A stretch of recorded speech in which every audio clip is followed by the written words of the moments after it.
What is going on, Crisis Actors? It is episode 1102 of Pop Culture Crisis. My name is Brett. I hope you guys are all having a fantastic day today. After we didn't do the show yesterday, I am here with my co-host. Would you introduce yourself, please? Hello, Crisis Actors. It's Mary. Glad to be back after our 24-hour hiatus. Yes. I know you missed us. They did. They said so in the comments. We have a 20, actually. Do you have that there? Might as well get to it before we get into starting anything. Yes. Go for it. From Shane H. Wilder. Happy Wednesday, Brett and Mary. So after Brett and Tim argued over if people knew who Christopher Nolan was, I ended up in the same argument and was asked to name actual Nolan movies. I named every movie from Memento to Dunkirk. Well, there you have it, ladies and gentlemen. I will say, after the fact, I think I said 60 to 75%. I think the question he asked me was like, if you went to Times Square and you asked 10 people if they knew who Christopher Nolan was, how many do you think would know? Wait a minute. Is Times Square supposed to represent the normie population? I guess. I mean, you know. I'm not sure that's the best way to gauge it because it's filled with tourists and people who... Either way, that was the battlefield City. we were on when he said this. And I think I said 60 to 75%. Perhaps I guessed too high on that one. Maybe is he not 50%. A household name at this point? It doesn't matter if he is, because household name or not, he has a dedicated audience that shows up to every one of his movies. So he has his own dedicated fan base, the way actors have their own dedicated fan bases. Well, it doesn't matter because today Christopher Nolan is getting exposed. We are exposing him today. We're exposing Christopher Nolan. We're exposing everybody. No one is safe today. Look at the description today's videos, guys. It's not just Jared Leto getting exposed. Oh, no. We've got Sabrina Carpenter exposed, Jared Leto exposed, conservative thoughts exposed. Literally everybody getting exposed. Everybody is getting exposed today. We are not letting them get away with their shady behavior anymore. They thought they could hide, but PCC is here to expose them all. Yeah. Off the backs of the work of like a report from the BBC and Variety. But, okay, fine. The BBC exposed Jared Leto, but we're going to take their credit for it. Yeah.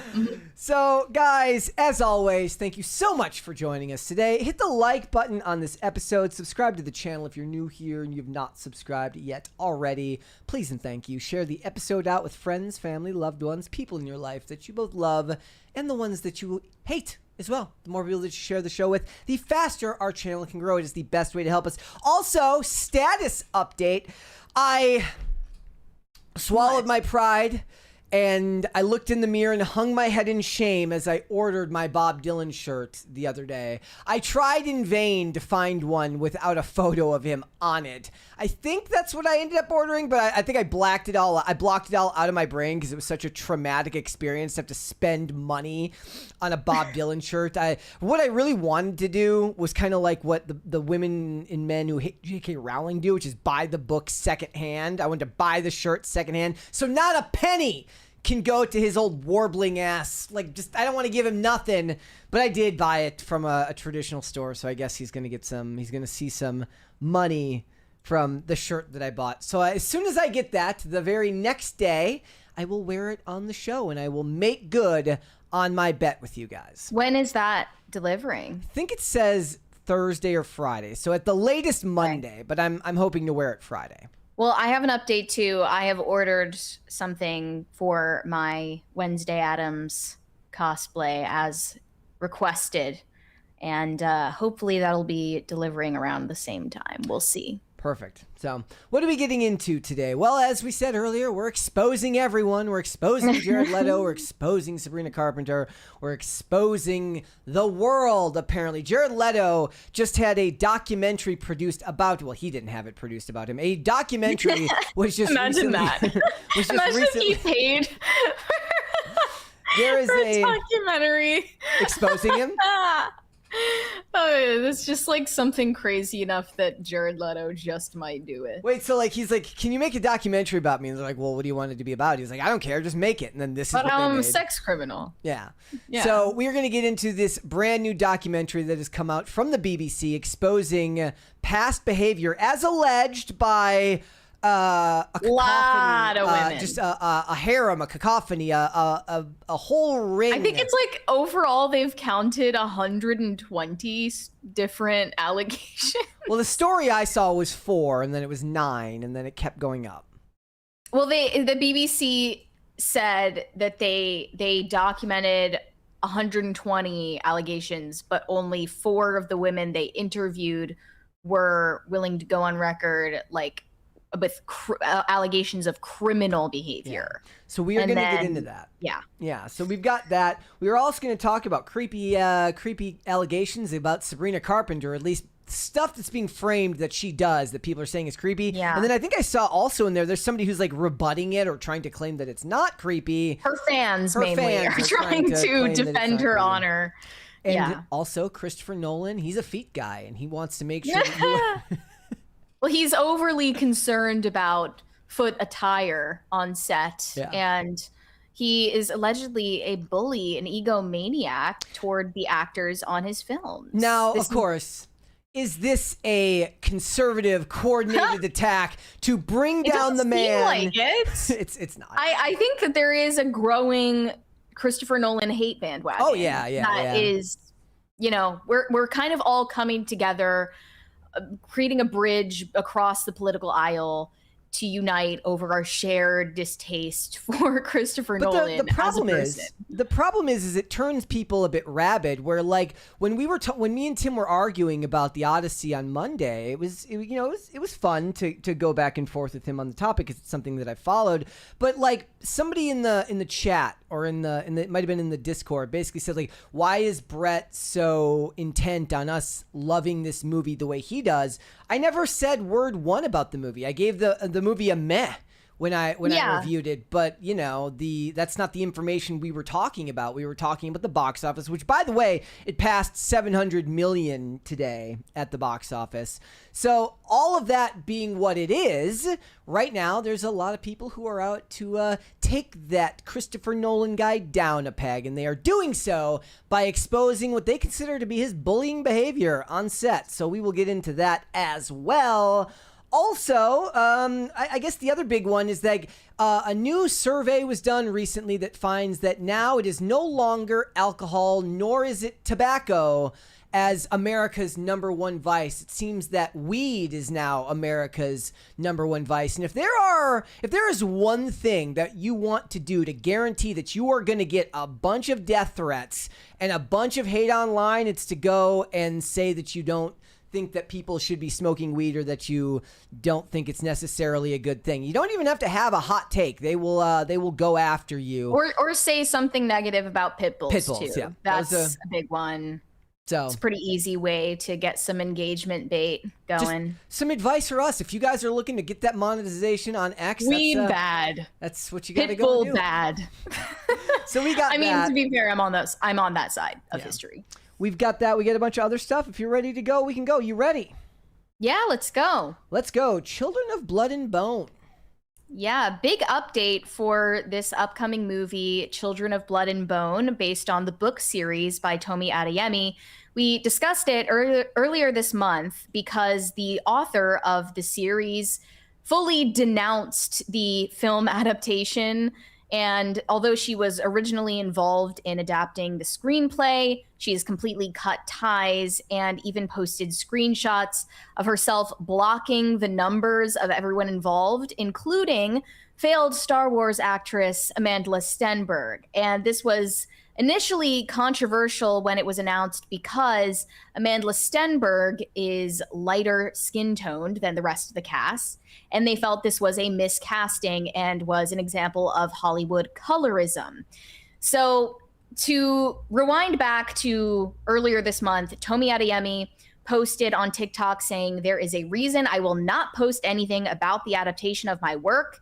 And since someone asked, I have not seen the film, I will not watch it. It's been painful holding this back from you all, and I'm sorry if any of you thought I didn't care. I will always care about us more than any glitter." So she has fully denounced the project, but still gave tepid permission to her fans to watch the movie if they so choose. But she does not personally approve of how they have gone about the project and refuses to explain why. It seems like Amanda Stenberg is caught in the crosshairs, though. The trailer is now out, and it came out yesterday.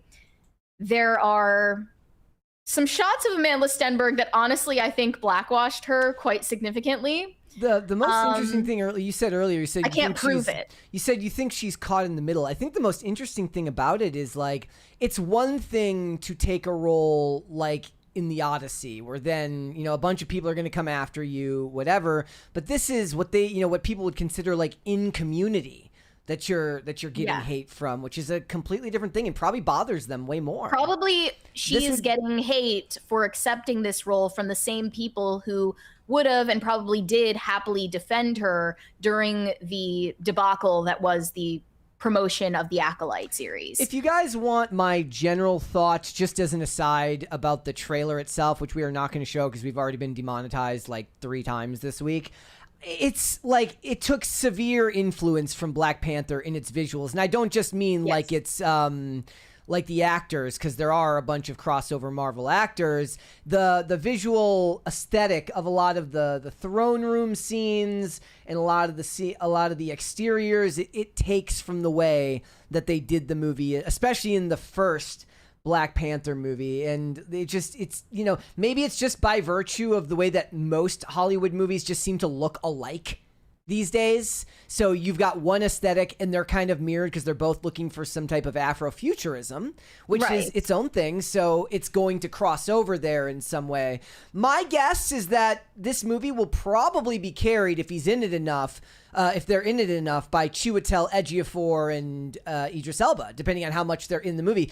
Damson Idris is in this movie. He's the guy from F1. He was great in F1. I thought he did his job really, really good there. But Amanda Stenberg is going to be the one I'm imagining is on screen the most. And I've not seen much from her that puts her on the level of a Viola Davis, who's also in this movie. Like, they have a lot of big name heavy hitters in here, and the lead of the movie just doesn't seem to rate on the same. Granted, a lot of those actors are older and have had more time to establish themselves as professionals. It just doesn't seem like it's going to have anything that really stands out in it. Well, I'm pretty sure that Amanda Stenberg is on the supporting cast. She's not the protagonist of the story. So it's then what? It's Damson Idris's character that's the lead, the younger guy, because that's the one they're talking about, the king. It's the girl playing Zelly. Okay. I am not sure of that actress's name, but she's, I believe, playing the protagonist. Either way, Idris Elba and Chiwetel Ejiofor and Viola Davis are the biggest, the best actors on that cast by far. I think that is Tuso Mbedu. I don't know how to pronounce that name. Okay. I think that's the girl playing Zelly in the story, in the movie. So anyway, it's a West African inspired fantasy series. Hence why people take offense to the idea that Amanda Stenberg, who is biracial, would be included in the cast. I do see universal hatred for the accents. Why? Everybody, they just don't think they're very good. Like, everybody... Because they're just like vaguely African accents that aren't really specific to a certain region. All of it seems to be that they don't think the accents are very good. And then, of course, people are trying to... make jabs at the lack of diversity in the movie, of course, because it's an all-black cast. And, of course, this would never be accepted if it were an all-white cast. It's not really a double standard. It's just anti-white hatred from Hollywood. I have come to expect. And people are comparing it to The Odyssey, where diversity was a prerequisite in the casting. And this, on the other hand, is controversial even because there is a half-white actress on the cast. So Ollie London said, Hollywood film called out for lack of diversity over cast being all black. According to the Academy Awards, films must meet at least 2 out of 4 diversity and inclusion standards to be eligible for the Best Picture Oscar. That's not why the cast is all black, though. As we've stated before, the Oscar DEI guidelines are so broad that it's almost impossible not to meet those thresholds. Could be the filmmaker, could be the director, could be the writer on that side of things. It can be the production assistant, or no, I don't think production assistants count. Otherwise, that's what they would do. But the writer, the guy who does the taxes for it, it's all matters of the film production process that tie into that. And that doesn't explain the diversity casting in the Odyssey either, because it could have been an all-white cast in the Odyssey, and it probably still would have gone far beyond the thresholds to be eligible for Oscars. But that's just become kind of a trendy talking point on X at this point because of Elon Musk's posts about it. It does seem to be that Damson Idris is getting the worst of it with the criticisms of the accents.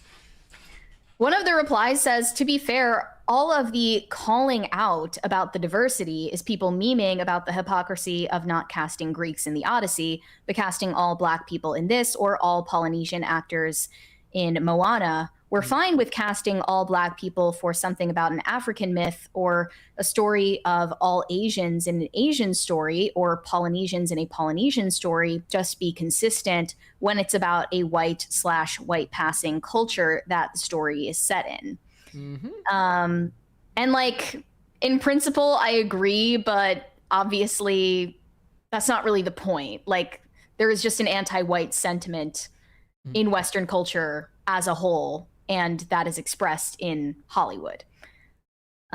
It's not really, it's never going to be consistent because it's anti-white bigotry. And they don't care, right? They've never cared. The same thing is true whenever I do IRL. I point out. Imagine if the roles were reversed, though. Whenever I do IRL and I reference the idea of the account Defiant L's, which catches people in hypocritical statements where they say one thing on a Monday and say another thing on a Wednesday, I'm like, that doesn't matter because they don't care. They're not operating in good faith. Their beliefs are fluid.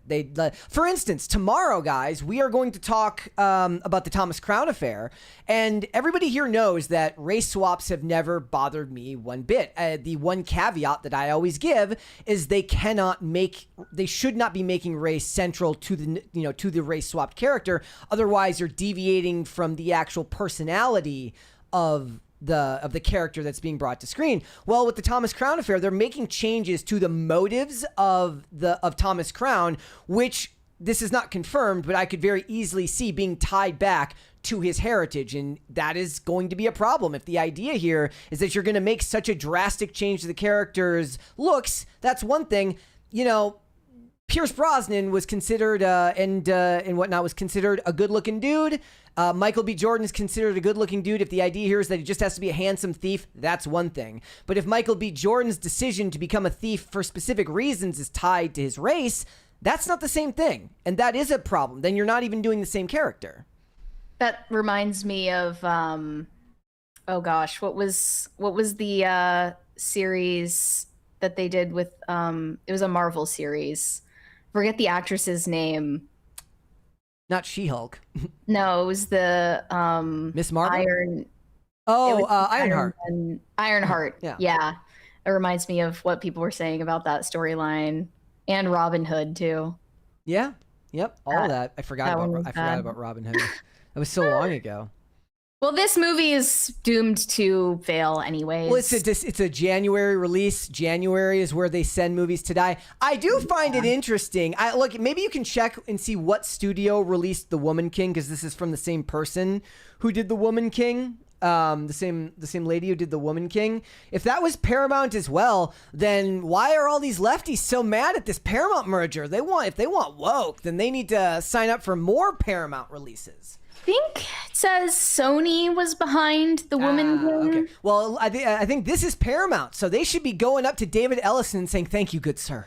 Thank you so much for making this movie for us." They should pay reparations to David Ellison. Exactly. It's so funny. We're not going to end up covering it on the channel, but I guess Ari Emanuel, the guy who's in charge of Endeavor, he's like one of Hollywood's biggest agents, and he runs, he's in charge of TKO, which is the company that bought UFC and WWE. He came out and was like calling out the merger being stopped. I'm like, well, yeah, because he's getting sued to shit as well for the underhanded practices with like buying WWE. I'm perfectly fine with him speaking out against it. I do think that it's to Warner Brothers' detriment if they're not allowed to be sold. But let's be real here. We know why he's speaking out. It's not on like moral or even ethical grounds. Based on self-interest. Just alone. self-interest. Yeah, absolutely. All right, let's move on then. We've got more stuff to get into. Sabrina Carpenter, exposed. Yep, Sabrina Carpenter is getting exposed once and for all. And this time it's because of a resurfaced clip from one of her tours back in 2023, where she is having an interaction with fans in the audience. Apparently this was a little game that she played at every stop on her tour for the emails I can't send era. And she would, ask one of her fans how old they are, how they're feeling, questions about relationships, dating, and she would try to offer some kind of wisdom to her young, impressionable fans. But in this clip, she asks a 16-year-old fan of hers in the audience if they're feeling horny. And let's just watch this out of context first before we learn about the full context and see whether that redeems the moment. I would say it doesn't, but here it is. This one here? Mm-hmm. Okay, here we go. How old are you actually? You're 16? Oh no, you got time. You're 16. Would you say you are horny? You are 16, she openly acknowledges to a stadium full of people watching her. Okay, there was a jump cut. Is this like her talking to somebody else? Like, is that what I'm seeing here? Or No, is there she's is a just jump being cut, but creepy? it was the same person that she was asking. Okay, all right, Yes. here we go. Not only is that mutually understood between her and the person she's talking to, the child she's talking to, but also the entire stadium, and then she repeats that multiple times to confirm her knowledge of this. Not a mishearing, not a misunderstanding. Then she asks if they're horny and the crowd goes wild. This is why I genuinely believe Sabrina Carpenter should be arrested. Whoever her handlers are, whoever her label is, they gotta go. They gotta be bankrupted. They gotta be shut down. They need to be boycotted. This shit is actual criminal activities, bro. But how old are you actually? That's an interesting little community note there. What does that say? Over here it says Sabrina Carpenter has faced multiple allegations of inappropriate behavior / conduct directed toward minors, with allusions to her appearing younger than she is, paired with sexual remarks, inappropriate questions, and statements as shown in the video as, quote, pedo baiting. She has yet to directly address her comments and remarks and remains neutral on the matter. Okay, so there's that, the out of context version. And now let's take a look at her fans' full edit of the moment. Let's skip to a minute in on this video. Okay, here we go. I Can't Send Tour in Denver on March 30th in 2023. Now let's look at the rest of the clip that people don't show you before making conclusions. Wait, I shouldn't have asked you that. You're underage. Oh no! I didn't ask her that. No. Are you just Oh, she said I shouldn't have asked her that because of her age. Mm-hmm. like But excited to meet other people?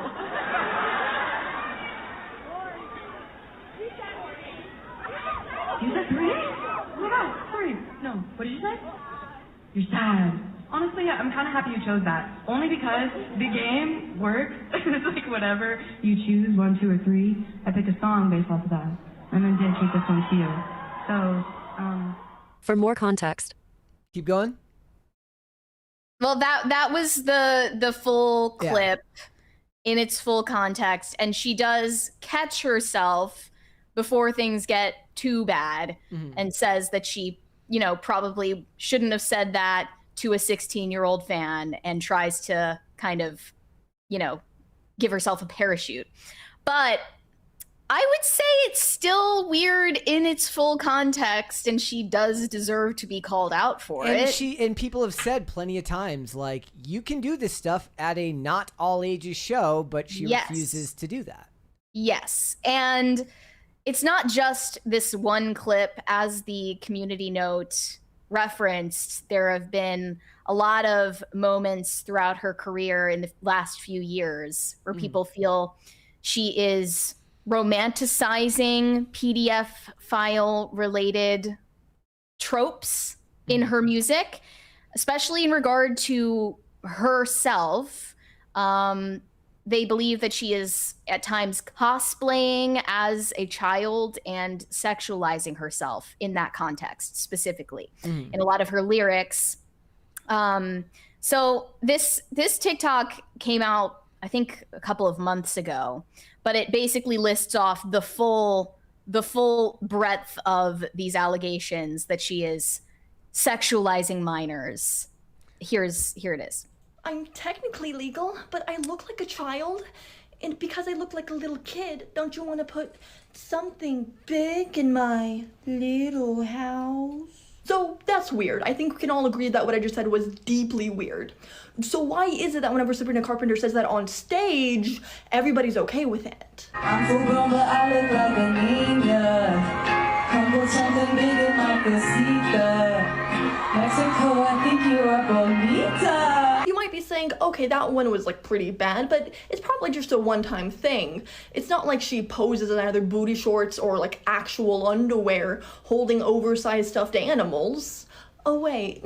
And you might think, okay, those are kind of weird, but it's not like she goes to playgrounds in booty shorts and poses with her back extra arched so her butt's sticking out. Oh wait. And so now you might be saying, okay, like all of that is certainly weird, but it's not like she recreates shots from Lolita, a film infamous for its fetishization of Oh wait. And you might be saying like, okay, well all of that's bad, but it's not like she seemingly references Lolita in like some of her album work. Oh wait. You know that thing she does on tour whenever she goes, have you ever tried this one? And then does a bedroom pose on stage? The song she does that to is a song called Juno, after the film that has a pregnant minor in it. And the line of the song, like the main line of the song is, make me your Juno, make me your impregnated minor. And I brought this up before. Somebody tried to defend her by saying that Sabrina Carpenter's in her mid-20s, and as an adult, she cannot be an exploited child currently. And I was like, oh, so she's just a grown-ass adult who profits off of the fetishization of children, because that's so much better. And then back at Coachella, whenever Sabrina Carpenter disrespected somebody's culture, whenever they did a cultural call as a gruta, by saying that it was weird and that she didn't like it, a lot of y'all rushed on the internet to be like, oh my god, there's no way that a moral paragon such as Sabrina Carpenter would ever do something culturally insensitive. Oh, that thing was annoying. That whole thing was It annoying. was. Yes. That woman is a whole ass weirdo, and her entire brand is to be a weirdo. And no amount of rampant and overfunded bot campaigns will ever change my mind on that. I mean, I can't really... you can't really tell in like this, but she's wearing like a bra and like a robe, so I have a hard time taking her seriously, but I get the point. She's right. I would say discount the part where she's talking about the Coachella moment, because... you know, I don't think it was reasonable that she got backlash for that. Someone's like making some kind of cultural cry during her performance. I mean, are we going to find out in like 20 years she's going to be like, it wasn't my idea to do any of that stuff. It was my big bad... the evil producers at my record label who and the big were bad making art me. director, and they made me do it. That's what we're gonna hear. Remember, like I said, guys, the pipeline to the book deal is unmatched and it's undefeated, and that's what we'll end up getting years later. If the women who, while adults, could go and live at the Playboy Mansion could turn themselves into victims, then knowing what the Playboy Mansion is and who Hugh Hefner was, then that's absolutely what's going to happen here. I just can't make sense of at once her fans saying, you know, she's some kind of artistic mastermind behind her album cycles and her aesthetics, including the cover that she chose for her most recent album where she's like on all fours getting her hair pulled. They're like, no, this is actually like a really layered, nuanced critique of, objectification of women under the patriarchy. And you just wouldn't get it because you're so uncultured that you can't detect satire. But when she is asked about it in an interview, she has no idea what the F she's talking about. She's clearly not very intelligent. And you can tell that she is a product from start to finish. She, tried to be a big pop star for many years on her own merits. It didn't work.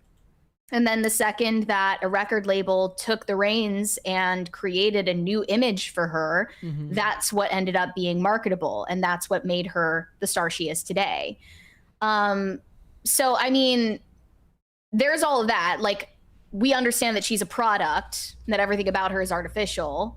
But at the same time, you can't completely take the accountability away from her because she is a grown adult at the end of the day. Is Britney Spears held accountable for the schoolgirl aesthetic of Baby One More Time, or whichever song it was?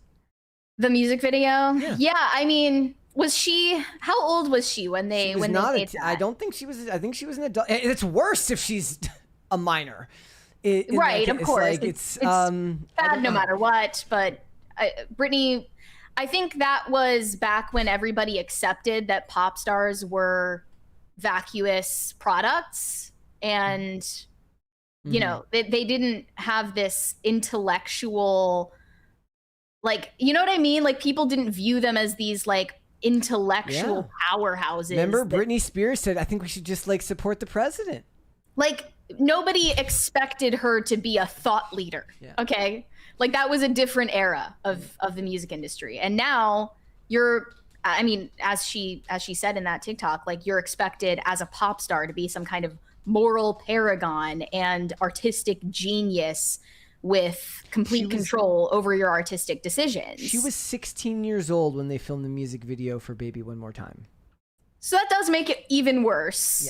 Yes. Yeah. And I don't think that she would deserve the same level of scrutiny that Sabrina Carpenter does, a woman who is now in her late 20s, doing what she does now.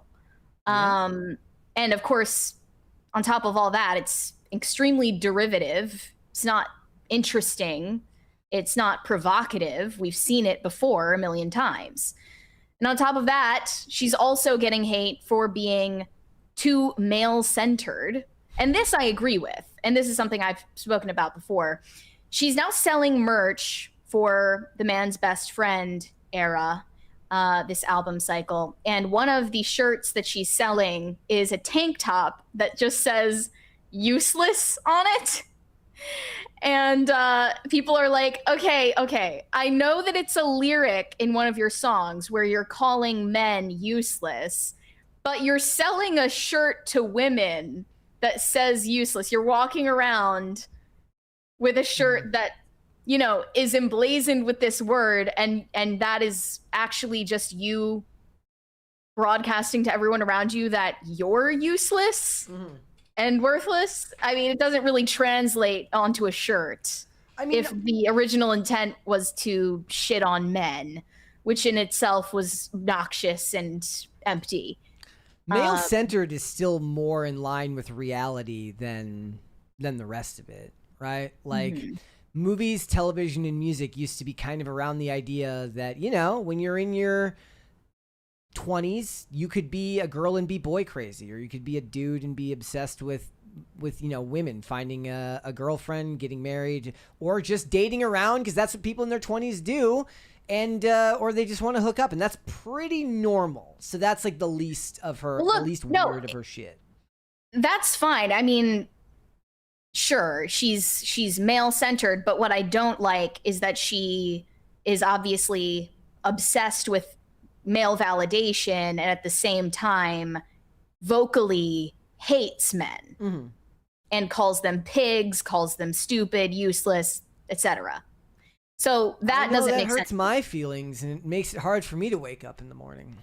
And as for all of the weird PDF file stuff that she is referencing in her music and her album art and her merch, whatever, that does ick me out. I don't understand why you would imply that you look like a child just because you're a petite woman with small breasts.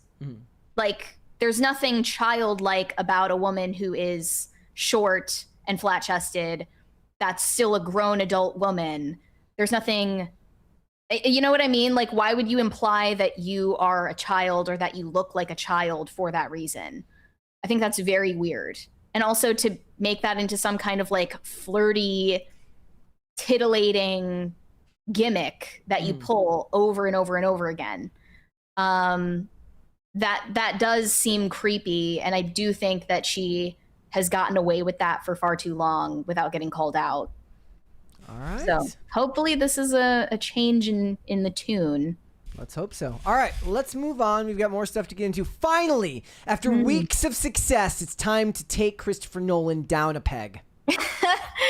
Yeah, thankfully we're not talking about the Odyssey this time. We're going to be talking about Christopher Nolan, the man behind the movie. And he is getting a lot of hate right now. I think people are attempting to foment some kind of hate bandwagon towards Christopher Nolan as a person. And there is mounting evidence that he is not pleasant to work with and has actually behaved quite unprofessionally on sets in regard to how he treats actors on his projects. But of course, they have to put up with his diva behavior because they are so desperate to be attached to any project that he directs. So the most recent example of this was from an interview he did with Gayle King, where he explained his dislike for actors on set wearing Ugg boots. And I mean, we've already heard that he doesn't let people take bathroom breaks and all of his eccentricities about how he doesn't use a smartphone, he doesn't use email. But this one is not just about his own behavior. He's policing what actors wear in between takes on set. He admitted that he implemented a ban on Ugg boots on set, not only during the Odyssey filming, but also Oppenheimer. And this was a point of contention between him and Emily Blunt when they were filming Oppenheimer. He said, "I want to stay in the moment. We want actors to stay in the moment. For I me, thought it was the the Ugg opposite. boots are a signifier of modernity." I thought the whole point of like people making fun of like method actors was that you can actually not stay in the moment and then just pick right back up where you left off.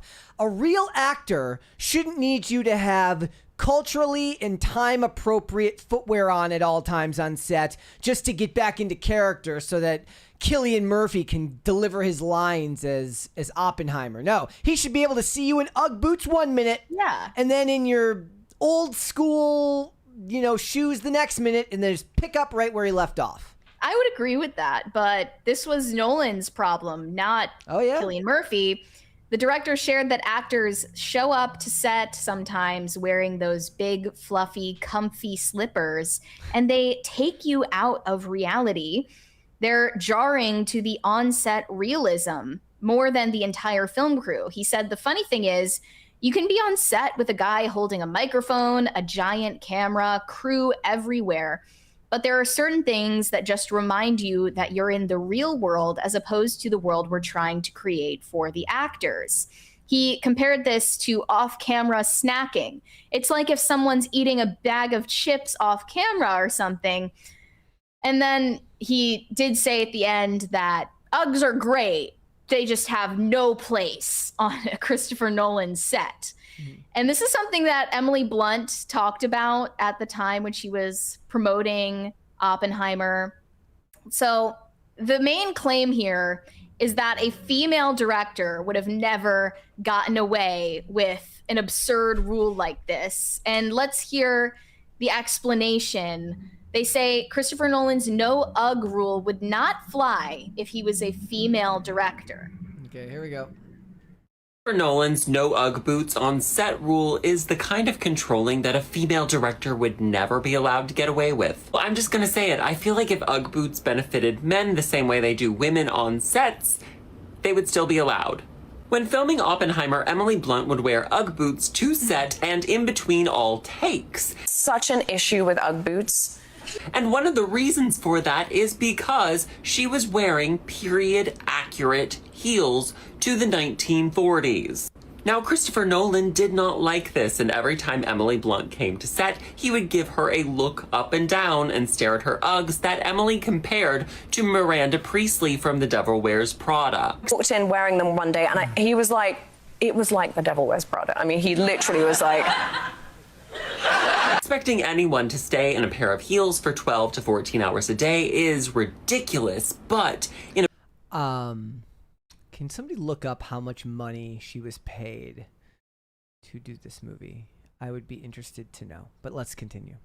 A period piece, it's especially insidious because odds are these heels do not actually fit the actress perfectly. They will be heels that fit close enough. Even on big budget period pieces, very rarely are they manufacturing the shoes new, and instead will just be finding vintage shoes that will fit an actress roughly.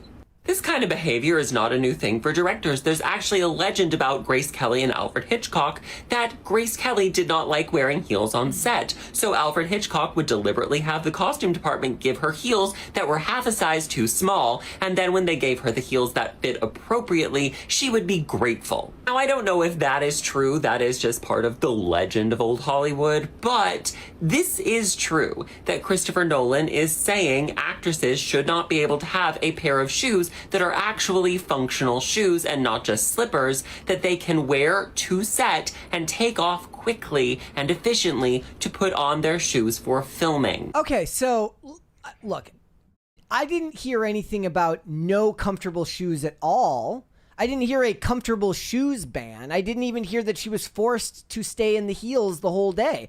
All I heard was an Uggs ban. Yeah, I mean, maybe she could have brought some comfortable flats to wear that would be less a signifier of modernity, as he put it. But I bet you he quakes in the idea of Crocs. He is a high-strung guy, needless to say. And since you asked, Emily Blunt got a $4 million upfront salary for her role in Oppenheimer. Look, I'm not saying it's comfy to wear high heels or vintage old high heels for 14 hours a day, but for $4 million, you know, perhaps you can... It's not asking much when you consider the payoff for her. Like, and again, that's only on the worst possible scenario that we're positing here, which is that she was forced to keep those shoes on the whole day and not that it was simply Uggs that were banned and she was allowed to wear something other than Uggs. Look, the fact of the matter is, big name actors and, of course, big name directors are allowed to have ridiculous asks on set. The bigger the return on somebody's investment, the more that person will have the ability to have outlandish requests. And for Christopher Nolan, he more than, say, I don't know, Elizabeth Banks can tell you what to wear because his movies have a consistent return on investment. That means that he can have outlandish things to require of you. Sure. Yeah. I think when you compare his behavior to some other far more notorious directors, I think they're grateful to work with him. Think about David O. Russell, for instance. Yeah, yelling at you. He was known for not just screaming at people, but throwing things, violent behavior. And then other directors like Quentin Tarantino, for instance, notorious. He's got a no shoes. He's got a no shoes on set rule. He's a foot fetishist. So I mean, if we're really comparing who you would like to work with, Christopher Nolan's not the worst out of the bunch by far. And it's Quentin Tarantino's like, look, you can wear all the Uggs you want on set, but you got to leave them with me when you're done. Right, and no socks. You better leave those footprints inside your Uggs. That's actually the way that you're supposed to wear Uggs, apparently. According to like the manufacturer, no socks. You're not supposed to wear socks with Uggs because it's supposed to mold to the shape of your foot when you're wearing it. In like the sheepskin inside molds over time to the shape of your foot and makes it more comfortable and wearable. I got yelled at multiple times in high school for wearing moccasins to school without socks. Look, it's the recommended way. I was like, I'm not wearing socks with it, okay? There's another clip here of Matt Damon and Anne Hathaway doing a joint interview for The Odyssey, where they're listing off the Christopher Nolan commandments on set. And of course, Uggs are again mentioned here, as well as other things. Here we go. I'll work hard. Well, Thou shalt not wear Uggs. Oh, yeah, that's a good one. He hates Uggs. I think they just symbolize leisure in a way that he's not comfortable with. that's not wrong. By the way, this is the proper response to that. It's, haha, wow, that's quirky and weird. Right. It's not turning it into like some type of treatise on sexism. No. Thou shall not sit down. Yeah, he's got a no chairs on set rule, somebody else was saying. That's wild. There are no chairs on set. Copy that. Yeah. Thou wilt be fed. However, lunch shall not linger. Thou shalt not watch playback, because there shall be none. Thou shalt feel tremendous gratitude. That's not a commandment, it's just something that happens. It's a byproduct. To that thy are there.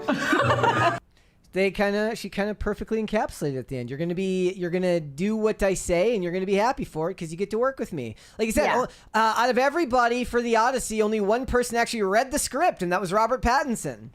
They don't seem traumatized to me. Robert and as for the Pattinson. chair ban, I just looked that up. It says that Nolan does not ban chairs from his movie sets. I saw it in the comments. I didn't check that, but yeah. It says, according to a spokesperson, they clarified the cast and crew are permitted to sit whenever they need to, and that cell phones and smoking are the only items officially prohibited on his productions. The misconception originated in 2020 when Anne Hathaway stated in an interview that Nolan forbids chairs to prevent laziness, arguing that if you have chairs, people will sit, and if they're sitting, they're not working. Nolan's team explained that she was referring to the director's chairs clustered around the video monitor, which are allocated based on hierarchy rather than physical need. Nolan chooses not to use a director's chair during filming, and he has never banned other seating for cast and crew. We have a 20 here from Shane H. Wilder who says, look, I think caring about shoes is silly, but it is tame compared to old directors. During The Exorcist, William Friedkin said, slapped an actual priest acting in the movie and nearly broke Shelley Duvall's back to get her reaction. Yeah, I think there are far worse examples of directors throughout the decades that you do not want to work with. We showed up to set compared to Christopher Nolan. He seems like a strict homeroom teacher compared to them. We showed up to set, and instead of trailers to get ready in, we had Trojan horses we had to sit in and get ready in, just so that everything felt real to the time. Yeah. And then I saw other points being made in the ongoing Christopher Nolan hate bandwagon that are mainly critiquing him for his storytelling. One claim is that he is drawn toward these cautionary tales about great men and their folly, and that in an effort to show their faults, he ends up putting these great men and their mistakes on a pedestal. And there are other critiques that he doesn't allow female characters in his movies to have true autonomy, and that they're mere plot devices in stories centered around the male hero. Well, judging by what I've been told, they become vehicles for the regret and remorse that the male characters feel. But I mean, that's just, if you make a story about Oppenheimer, it's going to be about the man Oppenheimer. Obviously, all of the other characters are there to support the story of the protagonist. It makes sense to me, and I don't think that that's necessarily, meaning that he is sexist or doesn't see female characters as fully fleshed out people. I was also told that to be able to truly write a character, you have to be the same gender or race as them. So maybe he just accepts that he's got limitations and he can't write female characters, because how would he be able to write what he doesn't know? Right, exactly. Then that would be even worse. That would be even more offensive. Exactly. And speaking of which, I mean, if we're talking about the Odyssey in particular, Odysseus's entire crew is full of plot devices. They're not real people. They die for his story. They serve his story. They're plot devices. They don't have autonomy. All right, let's move on. What would you like to see, the cringe or the cute? Let's see the cute first today. Okay. All right, I have put up a new post requesting your photos, ladies and gentlemen. We had a lot yesterday. On Friday. Or Well, on that's because Monday, I was finishing out the last ongoing post that I had, so I showed the last of them. So we're back to going with one here, and this one is from Mike. I'm sure he's in the chat. At least I thought I saw him earlier. Says, I'm running out of photos of pets without any humans in them. Yet we all make sacrifices for the cue of the day. You can make cue of the day. Here we go. That's a great focus on your, if I'm assuming that's your iPhone. That's the depth of field on that is wild and not really realistic, but great. Aww. Very cute. Very cute on the kitties and the puppies. All right, we may move on. Well, we have the cringe. Oh yes, we do have. Is today bad? It's pretty bad, but honestly, I think the guy in this video is the cringe. It says, scaring guys until they reject me. Yeah. Hey, I'm Brittany. Hi. Is someone sitting here? Spencer? No. What's up? Oh, look, I have a scar here. Can I tell you a story about that? Oh, yeah. How'd you get that? So basically, when I was a kid, I wanted to lose a finger real bad. I wanted to lose a finger. I think I wanted to be different. I wanted to be special. You wanted to lose a finger? Yeah, I wanted to lose a finger really badly. Not good. And then one day I went to St. Lucia with my best friend's family, and we went to St. Lucia, and basically what happened is I was petting a donkey. There was a donkey, I was petting it. Bro's like, I can fix her. Yeah. He was too awkward for that to be staged almost. That or he's the best actor I've ever seen. This is what happens when you give women the perv glasses. Apparently. Yeah. All right, let's move on. We've got more stuff to get into. Jared Leto, he is also being exposed today. Yes, Jared Leto is currently getting exposed for an alleged pattern of predatory behavior toward mainly teenage girls over the past several decades. And the BBC just released a documentary titled Jared Leto, Hollywood's Dark Secret. And they interview a group of 10 women who allege both criminal and just downright creepy behavior from Jared Leto over the years. I haven't seen any of them going on record with their actual names, though. And this actually is a follow-up from a series of 9 allegations that came out against him last year around the same time that was published in Air Mail. But that report was behind a paywall, and I think it didn't pick up as much steam until now. So here is some of the detail in the BBC article regarding the documentary findings. 4 women have accused Oscar-winning actor and 30 Seconds to Mars frontman Jared Leto of criminal sexual conduct, with alleged offenses having taken place when they were teenagers. One of the women says she was SA'd in a motel bathroom when she was 17. Another says the Hollywood star threatened her with sexual assault when she was 19 and had been unexpectedly left alone with him in a hotel room. A third describes how she had underage sex with the star in California when she was 17, which would be classified as statutory rape. Leto shrugged off a conversation about the age of consent being 18 in the state, she says. The fourth woman describes being groomed by Leto, saying he abused his celebrity status by making repeated sexually explicit phone calls to her when she was 16. On at least one occasion, she says he suggested they should have sex. She was subsequently sent a non-disclosure agreement to prevent her from talking about her relationship with Leto, which the BBC has seen. However, she refused to sign it. 4 further women also say they received strange and often very sexual phone calls from Leto when they were younger. Another woman says when she was 14, he instructed a security guard to take her backstage at a music festival after having made a lewd comment about her chest during an autograph signing. The girl's mother confronted Leto, but he repeated the comment. In total, 10 women have spoken to the BBC documentary, with 9 of them sharing their stories publicly for the first time. All of the women say they encountered Leto between 2002 and 2016 when he was in his 30s and 40s. He is now 54.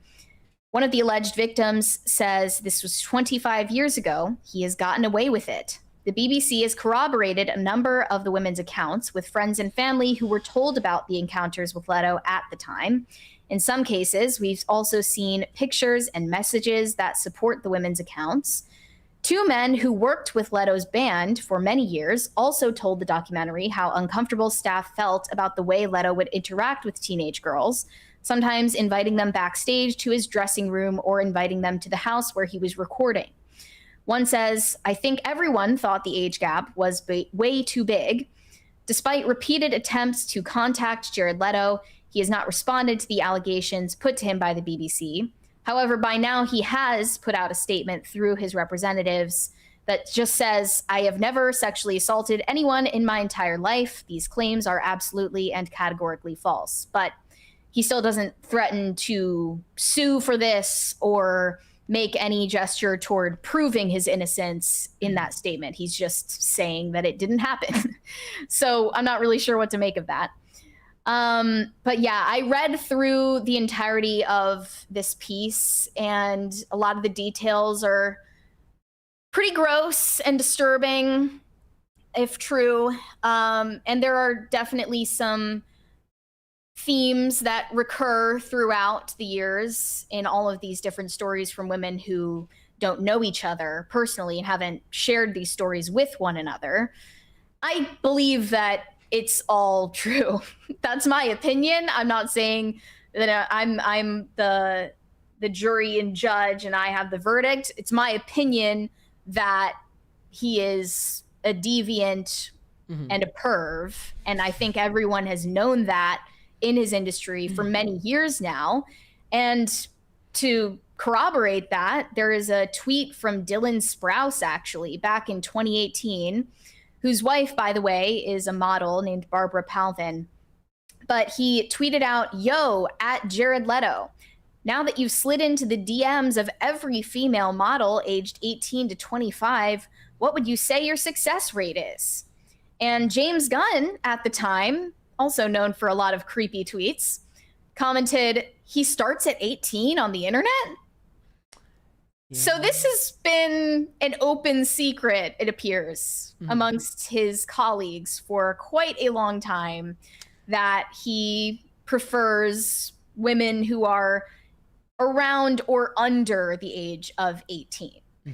And that's how it usually goes with these people. You know, it's an open secret and it's almost a joke to the people that they work with, that they behave this way. And only many, many years later does it come about as this large scale expose where people are leveling lawsuits or criminal allegations. Well, and the thing is like BBC says that they've corroborated evidence, which, I mean, that just sounds like conversations with family members who say, yes, they did talk to us about this at the time.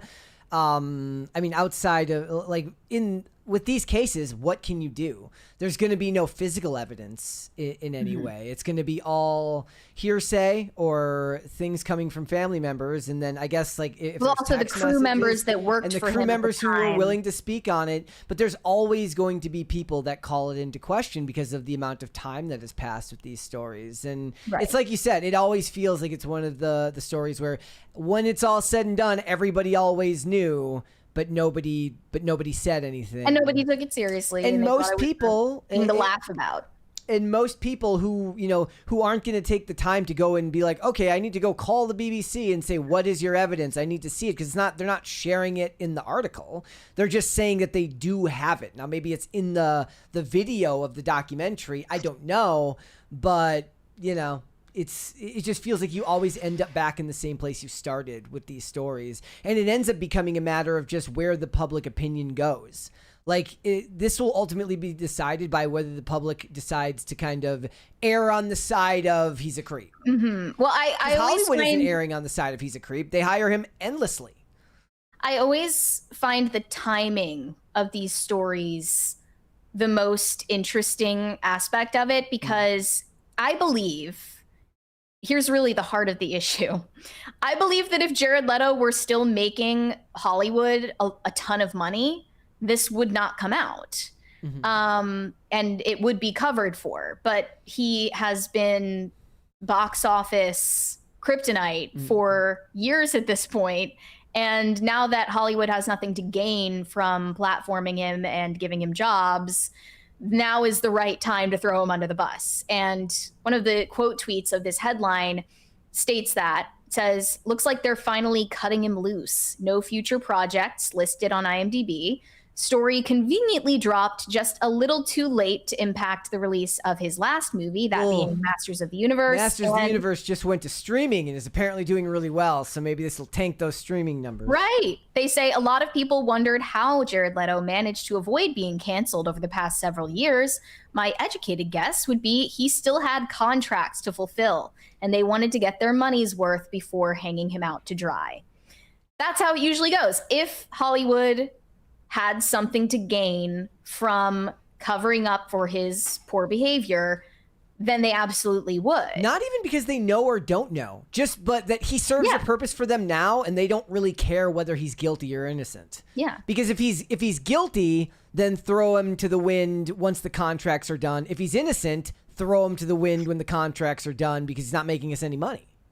The BBC has counted more than 120 separate allegations made online relating to his behavior towards women, some of them historical. Last year, allegations flared up again when a Los Angeles DJ named Allie Tiles posted on social media saying she had been assaulted by the actor when she was 17, prompting several other women to come forward with similar claims. 9 women last year also accused Leto of sexual impropriety in an article by U.S. outlet Air Mail, and at the time he denied those allegations as well.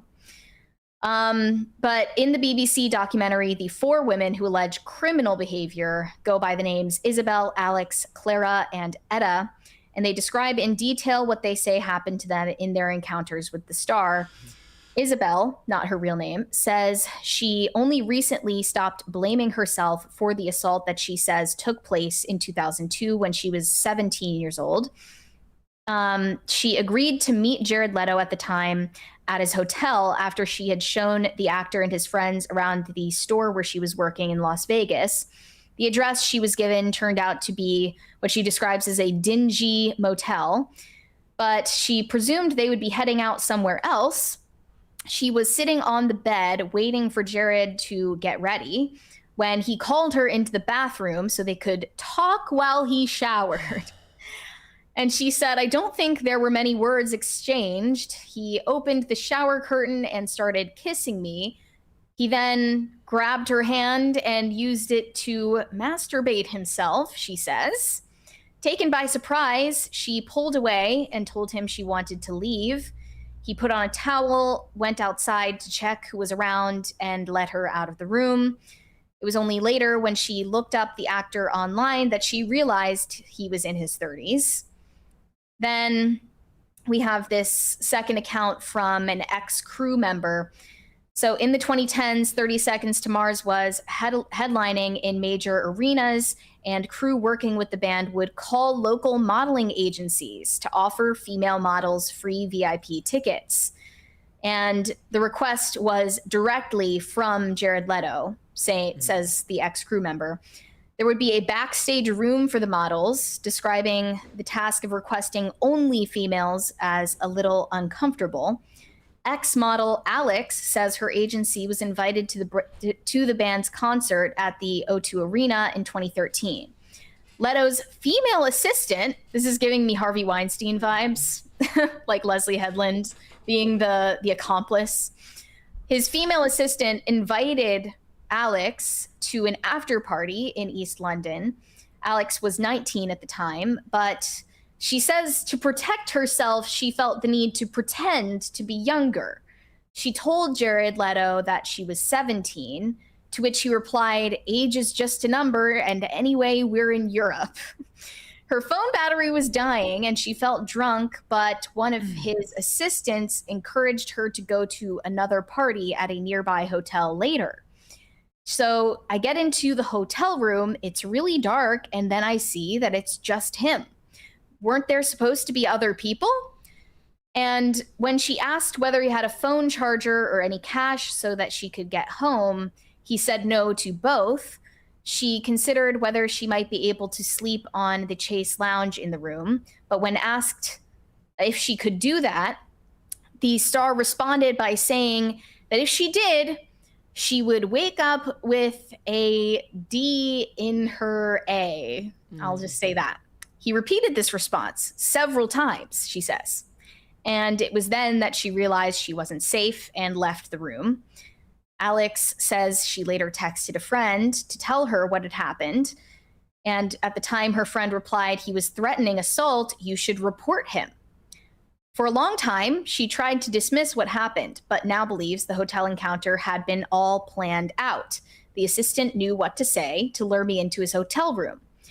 And it does seem like if this happened, there was a lot of premeditation going on. If an assistant was coordinating a change of location for a woman that could hook up with him, it's definitely suggesting that she wouldn't have gone of her own accord. The assistant knew what to say. Brad, the anonymous former crew member, describes young girls joining Jared Leto on stage for songs, and then crew members being instructed to invite them backstage, and then he would talk to them in his dressing room. I couldn't tell you what happened from there. I'm sure we can all surmise what would happen from there. Another man who worked with the band, who is also anonymous, says there would typically be about 2 girls a day stopping by to see Jared Leto at a house where the band was working. Another woman going by the name Clara alleges that she first hooked up with Jared Leto when she was 17 and he was 34 at his house in California. There's some stuff in here that's just so gross that I'm not going to say it out loud. But anyway, that was the case where they say this could be a criminal offense because of the statutory laws in California at the time. And that was when he shrugged off the idea of this being illegal as if it wasn't a huge concern for him. Yeah. And they ended up hooking up 3 or 4 separate times at Jared Leto's home in California, according to her story. So that's illegal if that happened. And then lastly, a woman describes her encounter with Jared Leto at a music festival when she was 14, accompanied by her mother. This happened in 2005. And the band offered to meet fans and sign autographs. She held out the t-shirt she was wearing for Jared Leto to sign, and he chose to sign the shirt across her breasts and said, "You have a nice rack." He was asking his bodyguard to go ahead and take me backstage. He didn't even ask me if I wanted to go. It would have been very obvious that she was a teenager, she says, explaining that she was very short and wore braces on her teeth at the time.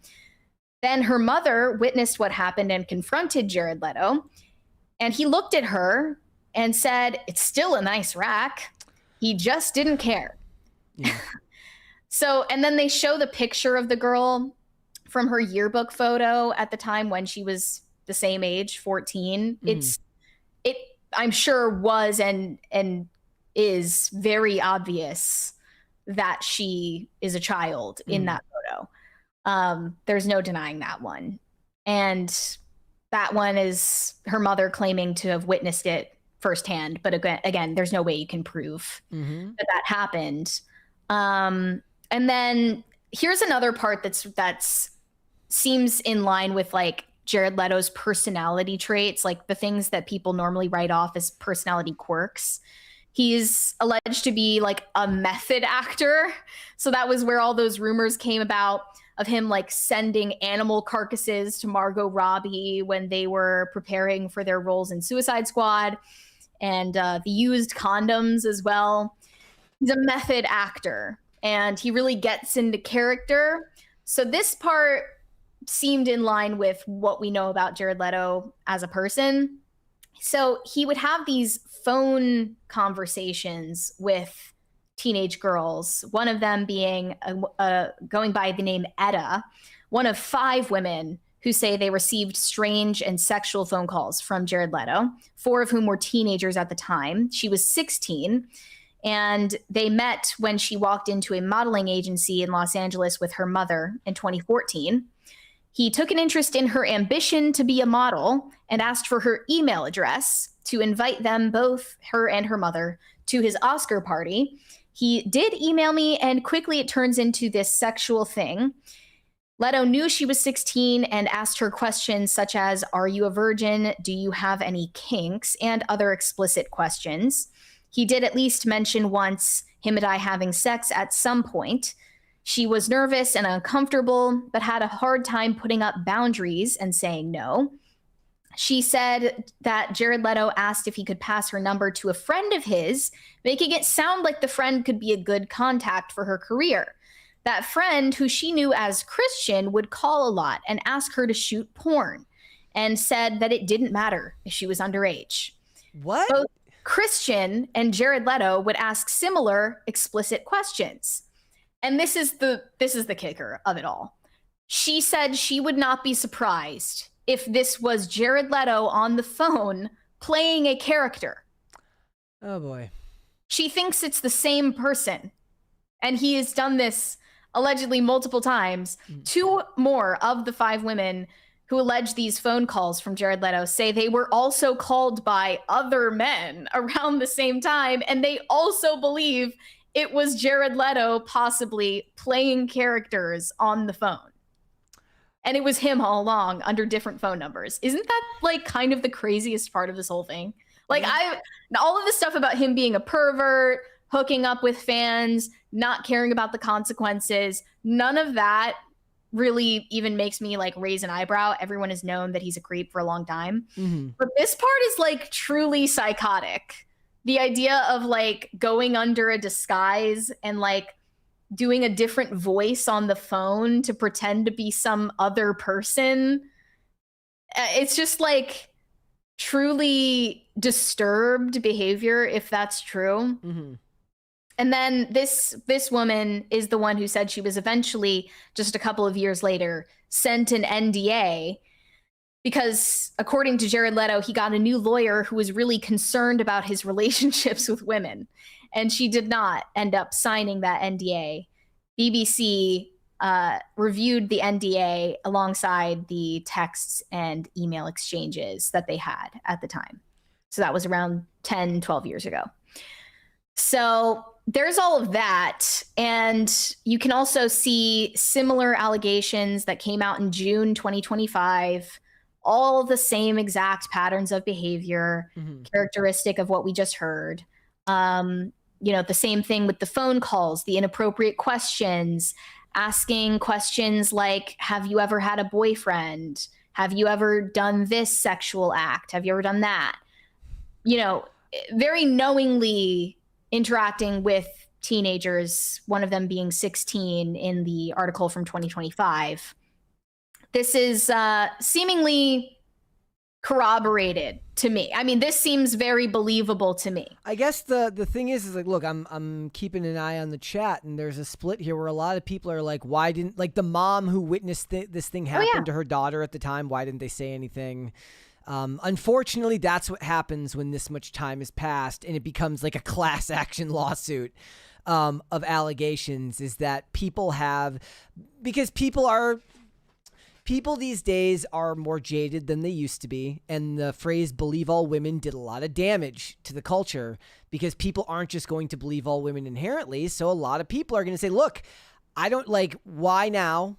Like, what is it, what is it about 2026 that makes it okay to talk about it now that wasn't okay back then? Because people feel like they've been bludgeoned by the culture into taking sides on these types of issues. When I feel like the normal reaction to this type of stuff is just like, look, I don't know, like maybe not. Like, who knows? Like the average person who's going to see, well, there's nobody going to see Jared Leto movies these days because they're all bombing at the box office.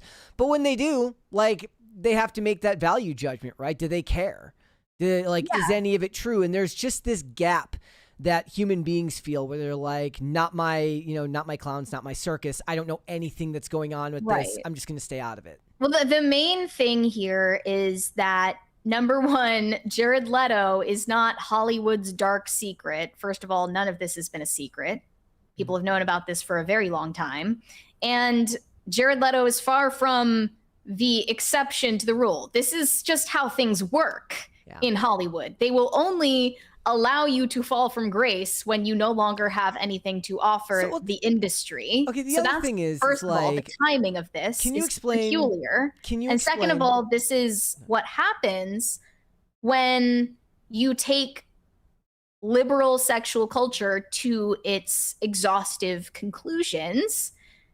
When sex is transactional, when sex is not special, when women are not protected, okay, all of these things, this is what happens. I got a question for you. I saw a really interesting question in the chat earlier. I wish I still had it pulled up, but I don't see it anymore. It says, how does him having contracts prevent people from coming out and speaking? Is the idea just that the power of the people who were in charge of his contracts, whether it's Sony for It's Morbin time, whether it's Amazon for Masters of the Universe, are they preventing the BBC from writing these articles through backroom deals? What is it about him having contracts that prevents this story from coming out? Or is it just simply the timing? It's just about the attention economy, like what gets platformed and promoted at a certain time. And like, he's been losing money for Hollywood consistently for several years now. And now that, you know, he has nothing to offer Hollywood has no incentive to protect him the way that they protected Harvey Weinstein for all those years. And it's not because they kept it a secret. It's because they didn't treat it as, you know, they thought of it as basically a running joke. The other thing is, like, this just kind of makes me laugh about Alan Ritchson with all the stuff he's saying lately. I'm like, bro, you're at the epicenter of this behavior.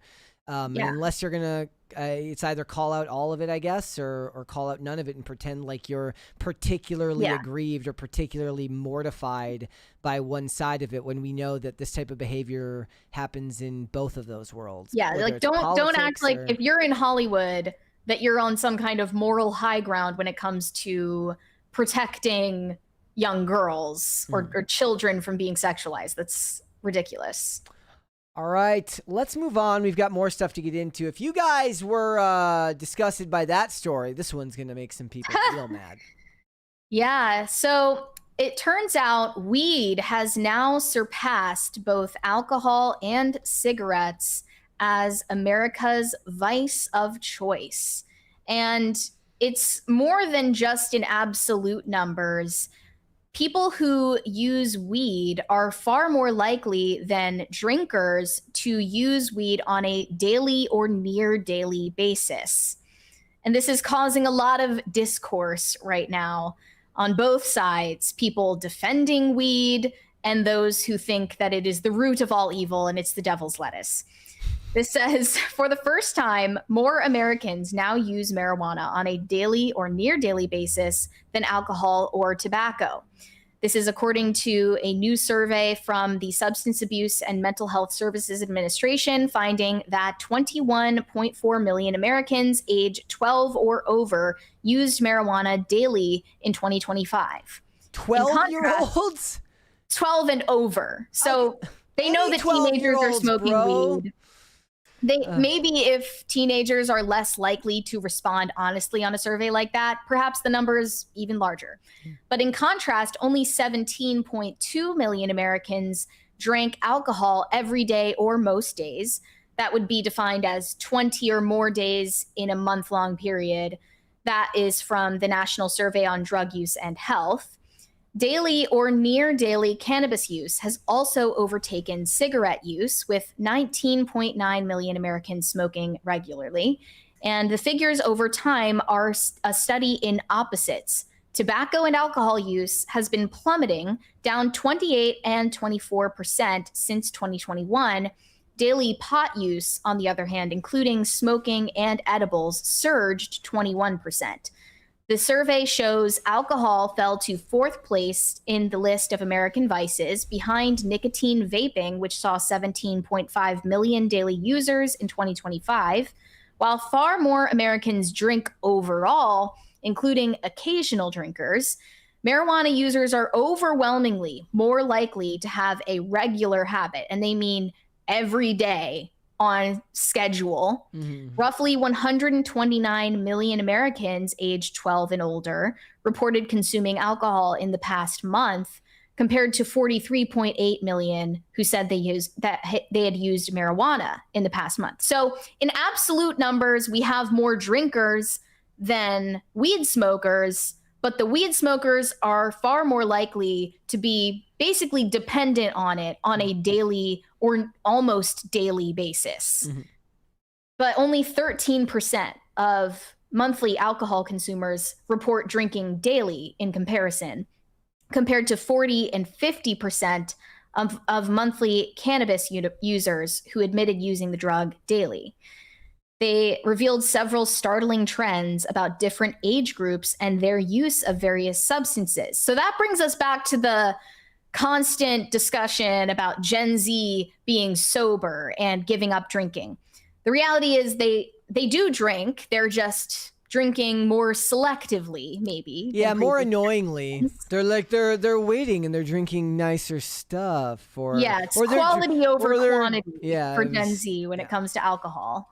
And I think if there is an absolute decline in alcohol use among Gen Z, it can largely be owed to their antisocial tendencies, not because they have substituted alcohol with weed. That is something that they clarified here. While the death of drinking among Gen Z and younger millennials has been widely reported, this doesn't mean they're turning to marijuana instead. Among 18 to 25-year-olds, roughly 10 to 12% reported daily or near daily marijuana use, while only 3 to 5% drank and 9.6% smoked cigarettes daily or near daily. But it was among adults aged 26 and over where daily cannabis use has accelerated rapidly. Millions of Americans in their 30s, 40s, and 50s are now using cannabis daily or near daily. So here were some of the responses. I think we all kind of know at this point, says one, that America was better off with alcohol and cigarettes than it is with weed, and we don't really have to lie about it anymore. And then Lauren Chen replies saying, cigarettes are bad for your lungs, but weed is bad for society. I mean, you could make an argument that, cigarettes being bad for your lungs are going to give you health issues down the line, is going to cause problems within the medical industry and insurance. Like, you could take this to any logical conclusion that you want either way. But that's more echoing the sentiment that marijuana is a moral failure. Yeah. And then, thank you. But people say that it's for losers and underachievers. Thank you, guys. Look, my personal opinion, I stay out of this debate because everybody knows my history, which was never weed, hilariously enough. But I had my own substance abuse issues, and my inability to partake in a reasonable fashion does not mean that there aren't people. I do know plenty of people who are very, very successful and get life done. Not just get life done, but excel in life while also using. So it is not a one-size-fits-all solution for these types of things. But the problem is when you do have this discussion, both sides turn it into a one-size-fits-all solution for all parties involved because everybody gets really angry right away about it on both sides. Like, again, the first post I saw about this was somebody's like, it's a loser drug for losers who do loser things. And then when people get mad at her, because they do, because when this topic comes up, people get pissed because people literally rot their livers and people die by the thousands from alcohol-related car accidents, right? So they take it as a personal affront when you try to put them in the same category. But the problem is then she's like, "Are you mad that I call you a loser?" Like, it's like, well, yeah, of course. When you insult someone brazenly and then you're surprised when people call you out, what do you expect people to do? Well, I would say it's not really about how you phrase it, actually. I think what I find most remarkable about this whole debate is that the dedicated weed smokers are by far the more emotionally invested crowd. And that's because even when you offer the most tepid critique of weed culture in general, they lash out in anger and like send death threats. And you mentioned Brett Cooper earlier. I just saw somebody mention it in the chat. Yeah. Brett Cooper, I believe this was a couple, maybe 3 months ago, she posted something about how weed was a related factor in how her brother had developed schizophrenia. Mm-hmm. And that is a known pattern. The weed that we have in circulation today is not the weed that people were smoking in the 60s, 70s, 80s, 90s. Mm. And I mean, I'm not saying I'm some kind of pharmacological expert on the matter, but there are engineered strains that are much stronger and more psychoactive than what is stereotypically thought of that would be pretty mellow and mild compared to what people have now at their disposal. So there's that. We have increasing rates of cannabis-induced psychosis. A lot of that can be owed to people taking edibles that have extremely concentrated dosages. But it's in general, it's becoming a bigger and bigger problem. I did have that every happen time that you bring it up, even without insulting anyone or getting personal or calling it a loser drug or whatever, people will still get angry at you for offering the most reasonable take. Yeah, the response very rarely bears the same tone as the scrutiny. So I do think there's an asymmetry there, that like the pro-weed crowd is definitely the more, let's just say, emotional group.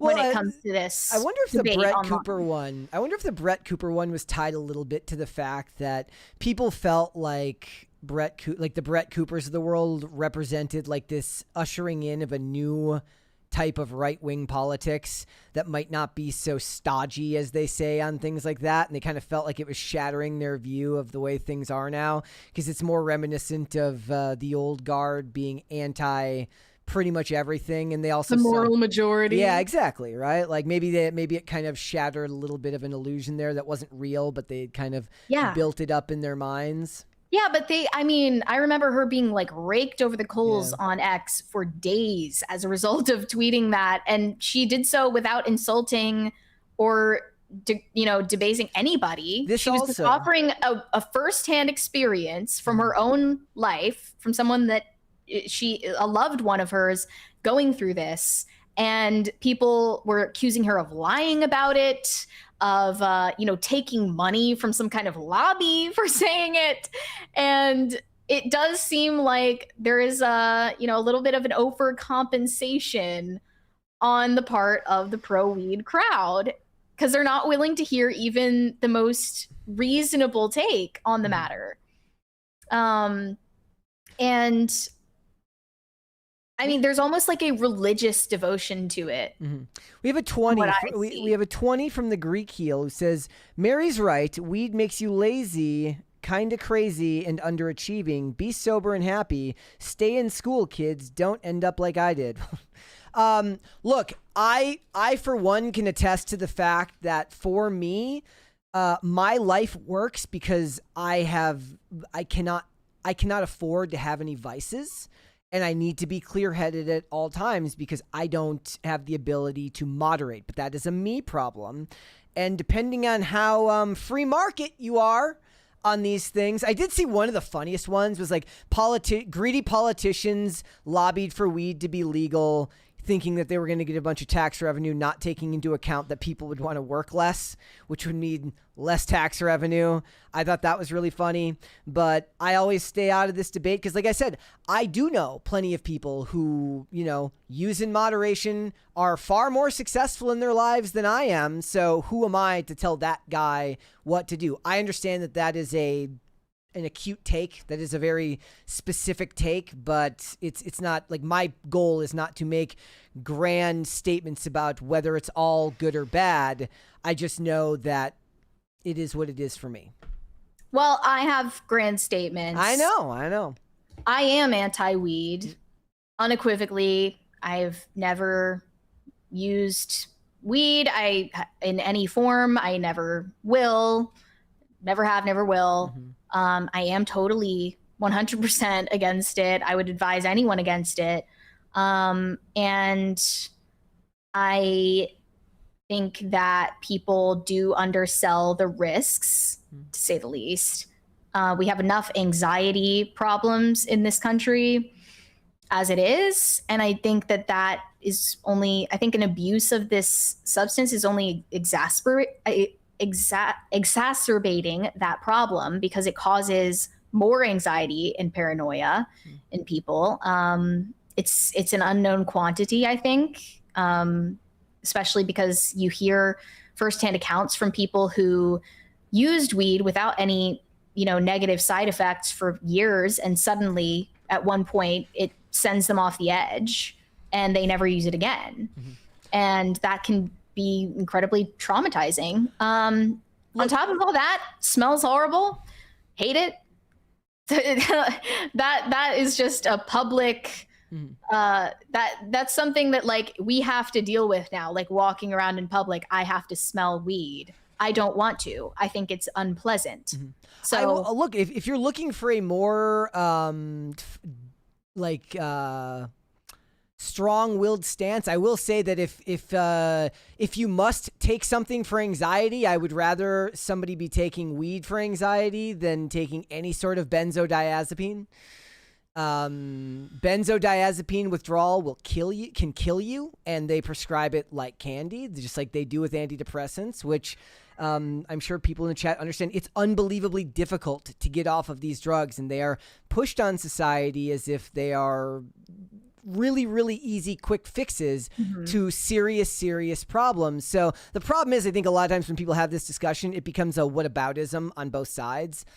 The people who love weed will clearly point out, they're like, look, people my uncle has back problems. No, I'm not saying they will point out that drunks they kill people by the boatload seemingly in car accidents every year, and livers are rotted away. So they look at it as a risk versus reward situation compared to the other things that society considers to be completely acceptable. In that case, they're not wrong. That society doesn't have the same take on antidepressants and benzodiazepines that it does on weed. Yet Tom Cruise was like raked over the coals for being like, you shouldn't put your kids on Adderall and your kids shouldn't be taking this shit because it's bad for you, right? He was literally like, he was called crazy for that. Right. So they're not wrong in that respect. Yeah. Speaking of the whataboutism, I don't know why, but I came across this video on I think Reels. This woman was telling people about basically all sorts of horrible things that befell her as a result of her use of intravenous heroin. And she was sort of issuing this as like a PSA to anyone out there who might be interested in trying intravenous heroin. But all of the comments were saying, wow, thanks. I wasn't even considering intravenous heroin, but now I'm considering it even less. Yeah. And there were comments saying, I can't believe that the DARE program conditioned all of us to think that like weed is a gateway drug, because if anything, when I tried weed for the first time and realized that it was harmless, I would have then thought that heroin is harmless because they put them on the same level. And it's like, okay, just because heroin is bad doesn't mean that weed is good. That does not logically follow. So yeah, there's a lot of whataboutism and comparisons being made that distract from the actual conversation.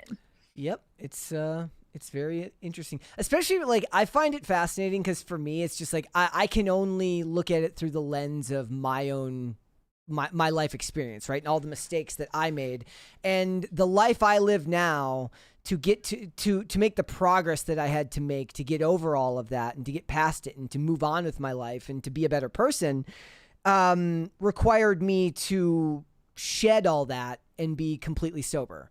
But again, that's not a one-size-fits-all thing for everybody. So if I tell people that, I say, like, look, if I say your best self is stone cold sober, you know, whatever, that's not fair, because I understand that that's it's the argument that everybody makes, like nobody can understand abstracts online, right? But I still prefer to operate that way when I'm talking about something like this close to home. I'm like, look, this is what worked for me. You can take wisdom from that if you want, but most people don't anyways. Most people have their opinions made up about this stuff, and nobody's changing anybody's mind when it comes to these topics. I would love to one day read a comment and be like, you know what, guys? I was actually doing this and now I'm doing this. I don't think that's happening. No. All right, let's move on. We've got more stuff to get into. Don't send Mary your hate mail, not me. A new conservative influencer has just popped up onto the scene, and she is selling a lot more than just her hot takes. Sure, her name is Savannah Cannon, and it appears that while most of her content features conservative commentary, this is merely a marketing funnel to her OnlyFans account that you'll find in bio. And Lauren Witzke posted one of Savannah's videos on X, where a lot of people hadn't seen her before, saying 5 years ago, we had brilliant conservative female thought leaders like Michelle Malkin blowing the lid open on mass migration and pissing off CPAC donors so badly that she was never invited back. Now, conservative female talking heads are just a bunch of shallow, disgusting skanks spewing low IQ takes about Muslims. Disgusting. And in this video, you can see Savannah, if that is her real name. If that is, in fact, your real name. Posing in this podcast studio in yoga pants. Please stop. With her legs spread open. And she is delivering some kind of monologue about Ilhan Omar. Let's watch the video. I imagine. Try not to get distracted. I imagine that they cropped this shot to the shoulder. She's like, wider. Wider. Yeah. Stop addressing Ilhan Omar as a congresswoman. I mean, she's literally a fraud. This is a person who came to the USA to corrupt its people and resources. She went from negative $65,000 net worth to over $30 million. And I don't think you can you have a negative net worth? Isn't that just debt? I'm confused. Yeah. I'm confused. Maybe I'm wrong here. Maybe she's actually a genius. Hold on, let's continue. Denies it. She denies it, and she blames it on an accounting error. That's not all. Then there's the winery with no clear location, no wine at all, no phone number, no visible operations. It seems abnormal, doesn't it? And then she proceeds to insult the reporter asking about these things, asking her to explain it to the people. And on top of all of these unknown things, she calls World War II World War XI. So how is someone so fucking stupid able to become an important topic in this country? She is literally the trending topic in the United States of America. I mean, I can actually answer a question. It's because she serves in the government. Therefore, she automatically becomes part of the cultural discussion because she can have an effect on our policy. But that's not her point. She just wanted to give you a bunch of like stupid things that Ilhan Omar has done and package it. Spread eagle. Well, spread eagle on the ground to sell this to you as a take so that she can be like, by the way, click the link in bio. Yeah, so there's just a... She's a Linktree American. This is the worst. There's just a taste of Savannah Cannon's usual content. And she probably realized that having this gimmick would be very lucrative for her because she only started doing political commentary back in January this year. I scrolled all the way back on her page, and she now has over 280,000 followers on her political commentary account. She has 2 other accounts as well. She has just an Insta Thot account, and then she also has a Gym Thot account, and then on this one she has the Conserva Thot account. And all of them lead you to the link in bio. And they use all this coded language now. If you see anyone with a heart emoji in white and a heart emoji in blue, that is meant to send you down the marketing funnel to the OF based on like the color of the logo. Oh boy. So that's what she's doing. And it reminds me of a common refrain I've seen on right-wing Twitter for years at this point. Whenever there is some conservative influencer chick that shows up on the scene and does commentary like this, which doesn't have a lot of depth to it, people say, especially if she's wearing like revealing clothes, if she's showing cleavage, you know, the typical MAGA babe stuff, people will quote tweet it and say, just do porn. It would be more honest. So I've seen a lot of people strangely applauding Savannah Cannon for actually taking that advice. For her honesty. Yeah, for her honesty about why she's really doing this grift. She is using it to sell porn. And it apparently is working out quite well for her. And in her link tree, you can also see a link to her other platforms. Add me on Snapchat, PayPal me, pay me on Cash App, Venmo me. She is making bank off of this. I will tell and I you have Ilhan to think, Omar is bad if you send me $10 on Venmo. Right. She cannot possibly be operating this whole thing alone. I think this is a team of people, because what's with the elaborate podcast setup behind her with the American flag, neon lights, the high quality equipment that she has. Even if she can buy it herself, I don't think she's the one operating it. You can rent. I think there's a team of people behind this. Mm-hmm. And she's been at it for over 6 months at this point. Yeah, you can rent all that stuff, but you have other people doing this operation with you and making money on the back end. The funnier version of this is we find out later she's got like a left-wing talking point page as well. Right. I mean, that would just be perfect, honestly. But that's the thing. It wouldn't work as well, would it? I guess not. I mean, I don't know. Because the OnlyFans chicks who are actually left-wing, like that would be most of them, they don't need to broadcast the fact that they hold those views. Mm-hmm. This is a niche that she is cornered for right-wing-ish or libertarian guys who want to hear a hot chick repeat back their own opinions at them. Mm-hmm. I don't think that there is a similar audience in left-wing men. No, I don't think so. Not in the same way, because she's not on like a mainstream network. Well, because also left-wing men, if they genuinely hold those beliefs, know that, you know, the majority of women share those points of view anyway. It's not special. It's not unique. You know, it's not like she's some kind of endangered species. Wait, it's time to brainstorm. What is the left-wing version of this that she could do that would actually find an audience? I guess, I don't know, if she like... Specifically women that hate on J.K. Rowling. I don't think there's a corollary on the left. I really don't. Yeah. And it's quite telling, because it tends to be right-wing dudes, mainly like the types who fall for AI MAGA babe scams. Doesn't even have to just be that. It's because of the rarity of the opinion coming from her gender is why it works. And it's not even that rare of an opinion, especially in the Big 26. Like, socialism sucks, or like, I don't know, like 13 do 50, whatever. Like, she's just repeating things that we've heard for the past 10 to 15 years. Mm-hmm. And it's certainly not the first time I've seen. Wait, is the left-wing version of this have those opinions? Is the left-wing version of this the girl who did Okay Boomer? Oh, a Bernie girl? Yeah, maybe. Not Pokimane. Nicolol. Nicolol. Maybe Pokimane. Yeah. But even Nicolol, she ended up kind of fading into obscurity and getting really fat. So it's a longer term strategy to do the conservathought grift.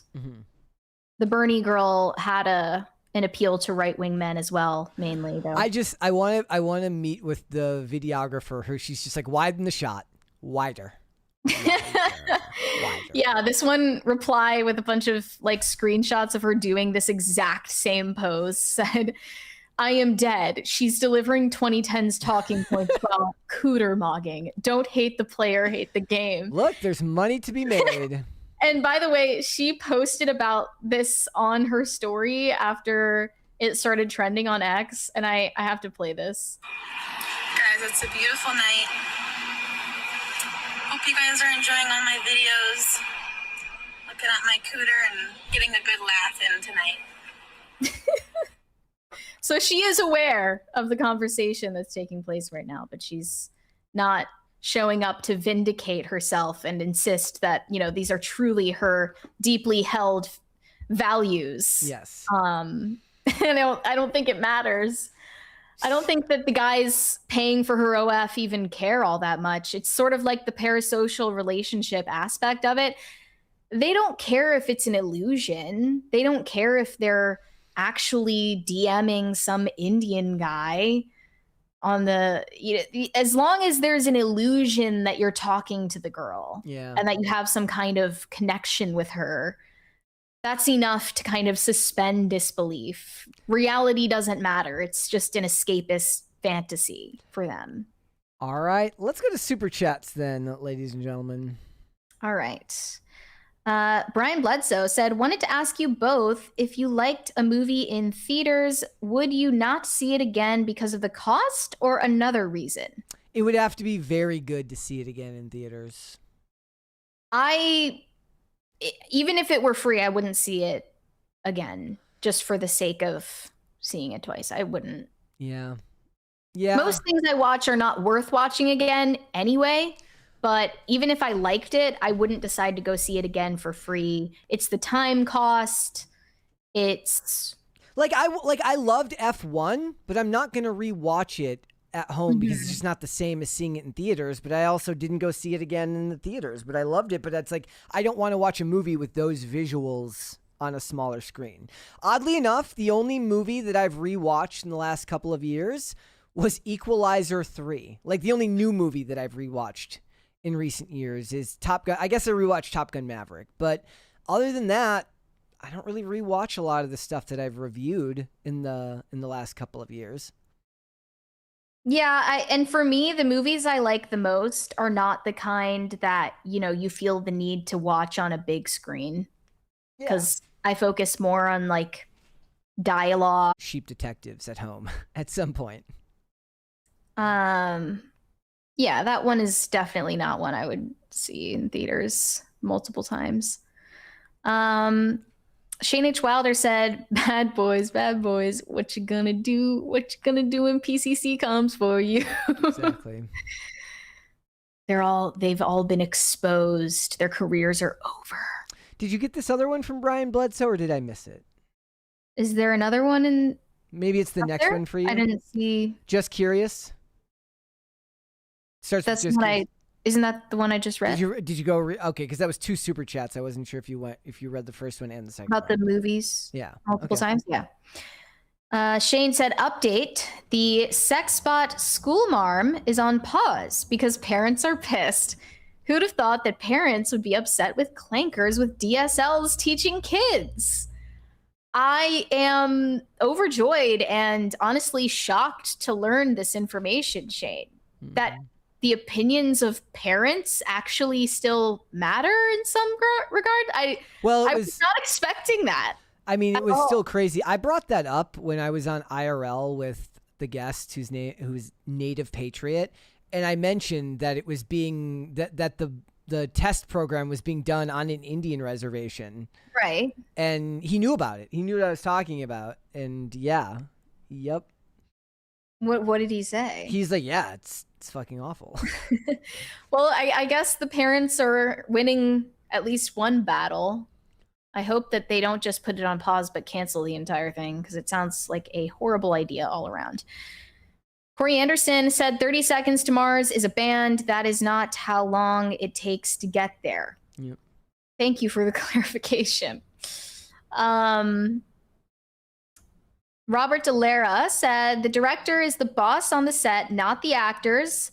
Nolan sets the tone. It's not like he is asking actors to do something extreme. Nothing that was talked about in that discussion was all that crazy or extreme, no. I mean, yeah, but there has to be a line at some point. Mm-hmm. I think we would all agree on that. And when it gets to the point of like screaming in people's faces and throwing things and physical violence, I would hope we don't put up with that. Eazy-E said it's normal for employers to dictate the dress code. It's entitled to think just because you're an actor, you're exempt from this normal practice.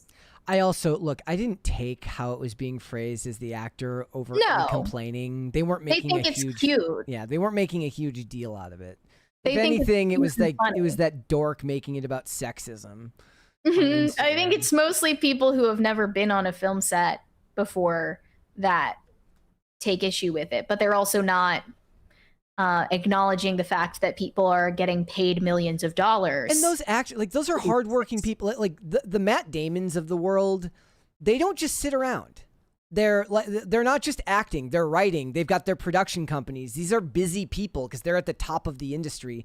These aren't struggling actors who work a couple of times a year maybe and spend the rest of the time working, a side gig. These are the ones who are making it in the industry, and they're high achieving. So I don't think they see these things as ridiculous. American Metal Mama said, y'all look to be doing great. Much love. Thank you. They did the heart. Thank you. We needed some positivity today. And no, like now everybody's gonna say nice things. Then after the weed segment, they're like, you know what? Fuck you. I hope that people didn't get too hurt by that. Robert DeLera said, when it takes you over 20 years to accuse someone of sexual assault, it's suspicious, rightly or wrongly. Yeah, I mean, they probably just thought at the time, what ability would we have to fight a person with unimaginable wealth in court? And I think that's a valid reason for them to at least hesitate to bring forth allegations. Is it not? I mean, this guy has inexhaustible legal resources compared to them. Yeah, but the thing is the inexhaustible... seems like a losing fight. The inexhaustible resources is another reason why people come later for go-away money. So that's also true, yes. Again, not knowing whether it's a double-edged sword. I mean, we must admit, like, there are understandable reasons not to report. There are understandable reasons not to sue. Most of the time with these stories, I imagine for a lot of people, they don't even look too much into it. They just go on vibes. They're like, I never trusted that guy. Besides that, I mean, think about I like that guy, how so different our culture was was in the 2000s when a lot of these stories took place. I mean, do you think anyone in 2002 would have taken that seriously? I mean, I don't know. Are you talking about like a cop or I don't know. I mean, just like the culture at large was very different back then. And we have a much different posture towards these issues now. Shane H. Wilder said, Leto trying to implement the rarely successful Shaggy defense. It wasn't me. Bold strategy, Cotton. Have you ever watched the music video for It Wasn't Me? The music video for It Wasn't Me is so good. You should watch it tonight. Shane H. Wilder said, Leto has main character syndrome. He came to Austin a few years ago and shut down downtown during rush hour, then got accosted by a grackle. I don't know what is that? I've never seen... Did you just say a slur? I hope not. It says that they're birds. I just looked this up. It says they're birds. So he was accosted by birds? I was told birds aren't real, so... They're known for their aggressive behavior. Okay. Well, that sounds deserved. Wasn't there somebody else we talked about who like tried to block a highway for an album promotion or something, or movie promotion? I remember that. Who was that? Was that Jack Black or no? I hope so. It's not. somebody else. I remember that. Now I can't. It wasn't Jack Black, was it? I don't think so. That would require a lot of physical activity. I don't know if Jack Black is doing that. Okay. Pop Culture Junkie said since around 2005, Leto had one of the longest lists of people in LA who refused to work with him. I don't believe it. The other thing here is that because what it's like to be on the gray list. Because of Believe All Women, there's a natural aversion these days to the idea of where there's smoke, there's fire. People don't really like that argument a lot of the time now because they feel like it lacks the thoroughness to follow through and really look into it outside of that. So, because an accusation can come from anywhere. I am just thinking about it outside of the lens of like legality, because I care more about morality than whether or not the law reflects it, because it's an objective reality. And like what I see here, if this is all true, is that this is something truly demonic. I think that, you know, knowingly basically like defiling the innocence of young women, that is demonic behavior. Wouldn't the counterpoint, isn't there a Christian basis to our legal system though? Well, it goes back a long time. But I'm saying that, like but it's also liberalism. Those concepts are still held up pretty highly in our culture these days. In fact, most of the time, take into account though that seduction used to be a crime and it's not anymore. Like a lot of that has been stripped away because of the internet and because of the ease in which you can now accuse somebody of something. Again, I'm not tying this to Jared Leto. This isn't a defense or anything of Jared Leto, because honestly, I don't know. But I know that for a lot of the people that are going to be hesitant to believe these stories, they say, look, anybody can claim anything anytime, and there's a lot of power in that now. And coming forward later, you know, people are going to have questions. Like in this case, I didn't see them looking for legal recourse, but if there ends up being a civil lawsuit, people are going to have questions, because for them, they're going to say, look, this is just a very, very easy way to try and do something like this. Is that what happened here? No, that's not what I'm saying. I'm saying that the aversion people have to these types of stories has a basis, even if even if you don't believe necessarily it's the truth in this story. Just like we just saw from Pop Culture Junkie, lots of people not wanting to be involved. The Manic Mustache said, late as usual, but apropos to not being touched by an angel. Mustache got touched by Travolta in the 90s, and all he got was a cameo in Grease 2, Stay Toxic, My Friends. Is that real? I have no idea. I don't know. Is that actually true? Corey Anderson said, reduced my alcohol intake. I wish I could smoke, not until retirement, though. That's, you know... Okay. All right. Not sure what to do with that. Corey, I know you've talked about it. When do you retire? It's coming up, right? You should let us know. Shane H. Wilder said, alcohol is great for socialization, and nicotine has many benefits, from preventing dementia to increasing testosterone in men. Weed is just whack. I would agree with you there. I think that there is too much of a puritanical rejection of alcohol amongst Gen Z, because they're afraid of human connection and vulnerability and just like socializing in general. I guess a big part of it for me is I am a naturally you as you've said, like I am a naturally neurotic and somewhat high-strung person. So at the very least, I can sympathize with the people or empathize, whatever, because I get it. Like I have to do a lot to deal with that side of my personality, and I can see the appeal in wanting to do so chemically, even though I cannot.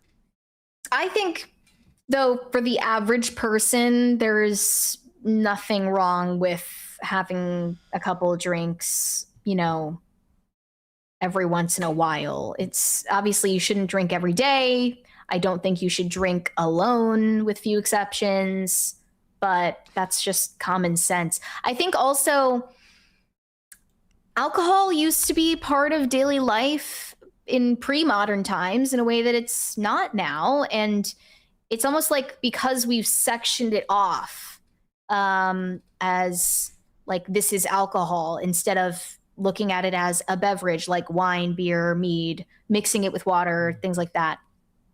Like that makes it feel deviant in a way.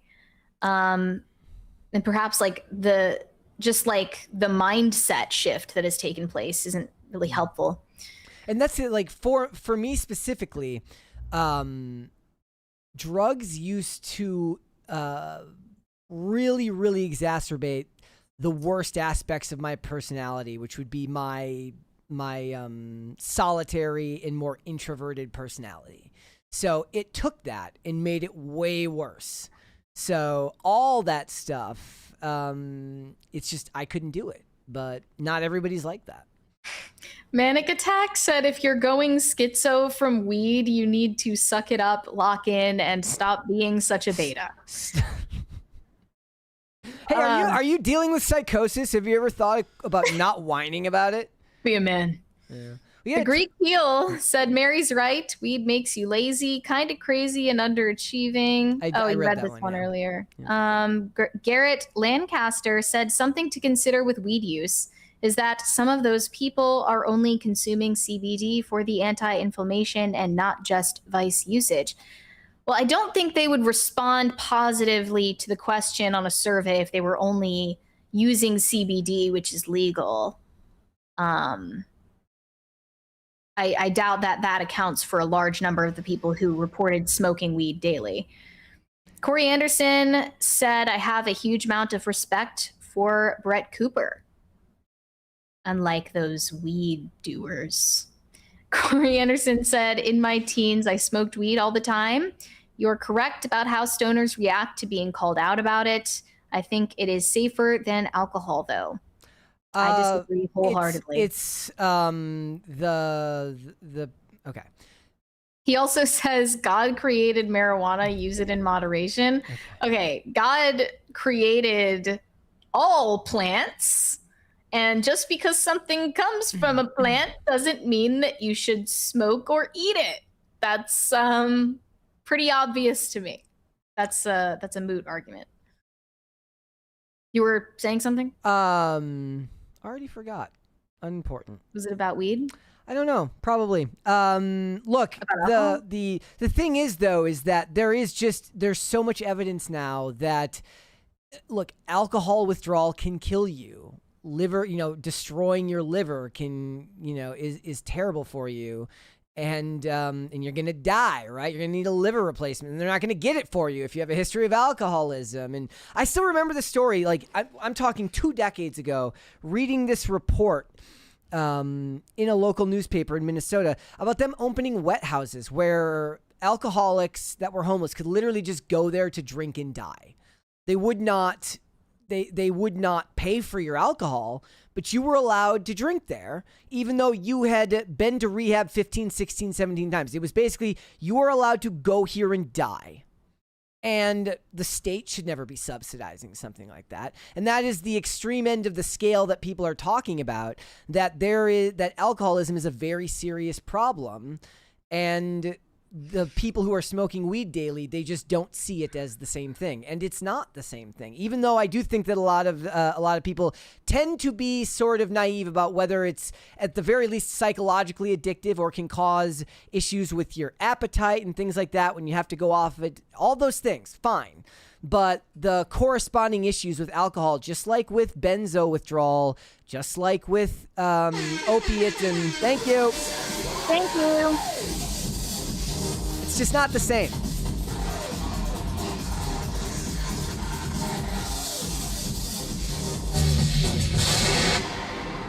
I agree that it's not chemically the same, and there are different risks associated with both. But I think it is possible to have a healthy relationship with alcohol, and that is what happens more often than not for the vast majority of people. The Rumbling said, I will be seeing Spider-Man tonight. I will tell you what I think tomorrow. Also, Christopher Nolan is the A24 of directors. This pertains to your argument with Tim on Monday. I don't know what it means to be the A24 of directors. Just because he's the common man's distinguished choice. I don't know if that's what he means about that. I guess, look, I said to Mary earlier, I said, just like they're saying that weed is a gateway drug to crack cocaine. Well, Christopher Nolan is a gateway drug to ending up being a letterboxed American who watches A24 movies and old silent films. You leave the movie feeling like you're a little bit smarter. Never try it, not even once. And they were on Monday. People thought I was like defending like Nolan or that I loved Nolan. I was like, look, the movie was meh. I liked Oppenheimer more, and I liked Tenet way more. And everybody hates Tenet except for me and like 2 other people that I've met. But other than they're that, not faking the ticket sales. That's ridiculous. No. Boston said $2 for Reefer Madness. Victorian correct. Pale Mary LOL. Thank you. Easy E said it is worth remembering none of the idiots accidentally got elected or stumbled into fame or money. Stupidity among influencers and politicians is just an act to avoid accountability. What do we make of that? Can you read that again? I'm sorry, I was over on Rumble. Can you read that? Say that again? None of the idiots accidentally got elected or stumbled into fame or money. Stupidity among influencers and politicians is just an act to avoid accountability. Okay, I don't know about the accountability part, but I do agree that for the most part, once somebody reaches a certain level of success, at the very least, they are good with brand awareness and understanding the market that they have cornered for themselves.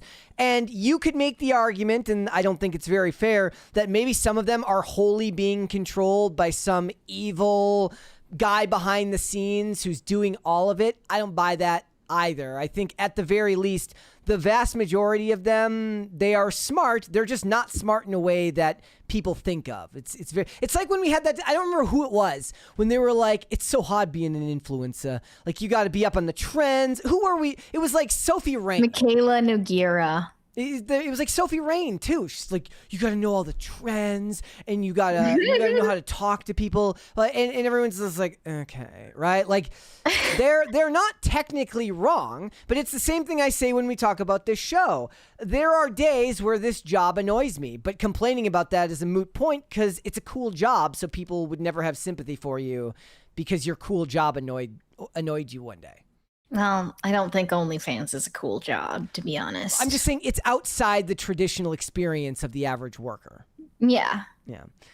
We got some Rumble rants here. Shane H. Wilder says, YouTube won't let me make this joke. From conservative female thought leaders to conservative female thought leaders. Spelled the other way. The jokes write themselves. And then there was one more here from Grog. Bear the Fearsome. God also made the strychnine vine, but you don't see me chewing on that shit. Well, he also made poison ivy. You don't smoke that, do ya? Didn't he also like create man who, turned these things into chemicals? So just by virtue of he created all of it, therefore, He said, God really said retweets are not endorsement. Oh, I'm cooking today. I love that. Corey Anderson, I'm not reading that. Robert Delara said, Savannah Cannon showing up at CPAC. You never know. Nicki Minaj showed up at Turning Point. CPAC is also not what it once was, I think. I would agree with you there. I mean, remember when, who is the lady who just said the N-word a bunch of times? I forget her name. And Lily Gaddis or something. And then everyone's like, patriot, right? Like, oh man, she's such a free speech warrior. It's crazy. Yeah, and like with her, it was like I agreed with the people saying just do porn. It's more honest because it's like I can just tell that your heart's not in it. With a lot of these hoes these days, their heart's not in it. You know, they're not even trying to hoe effectively. There's this guy on Instagram who's really funny, who makes videos about porn stars, but he talks about them like they're NBA players. He never says the job. He just calls it the league. And it's he's really funny. The Medic Mustache said JMOE. I don't know what that means. Skinny Brett is a handsome Kevin Smith. Wow. What is JMOE? Just my opinion or something? Yeah. Thank you. Pop Culture Junkie said, I'm aware of 3 instances. Oh, forgot this. 20. Where is this? Ercole De Stefano. I hope what you said was true, Mary. How you never smoked weed and never going to. Don't give in to peer pressure. Be yourself. Be successful. Don't ever change for the peanut gallery. Yeah, I've never been the type, but to be honest, nobody has ever pressured me to smoke weed.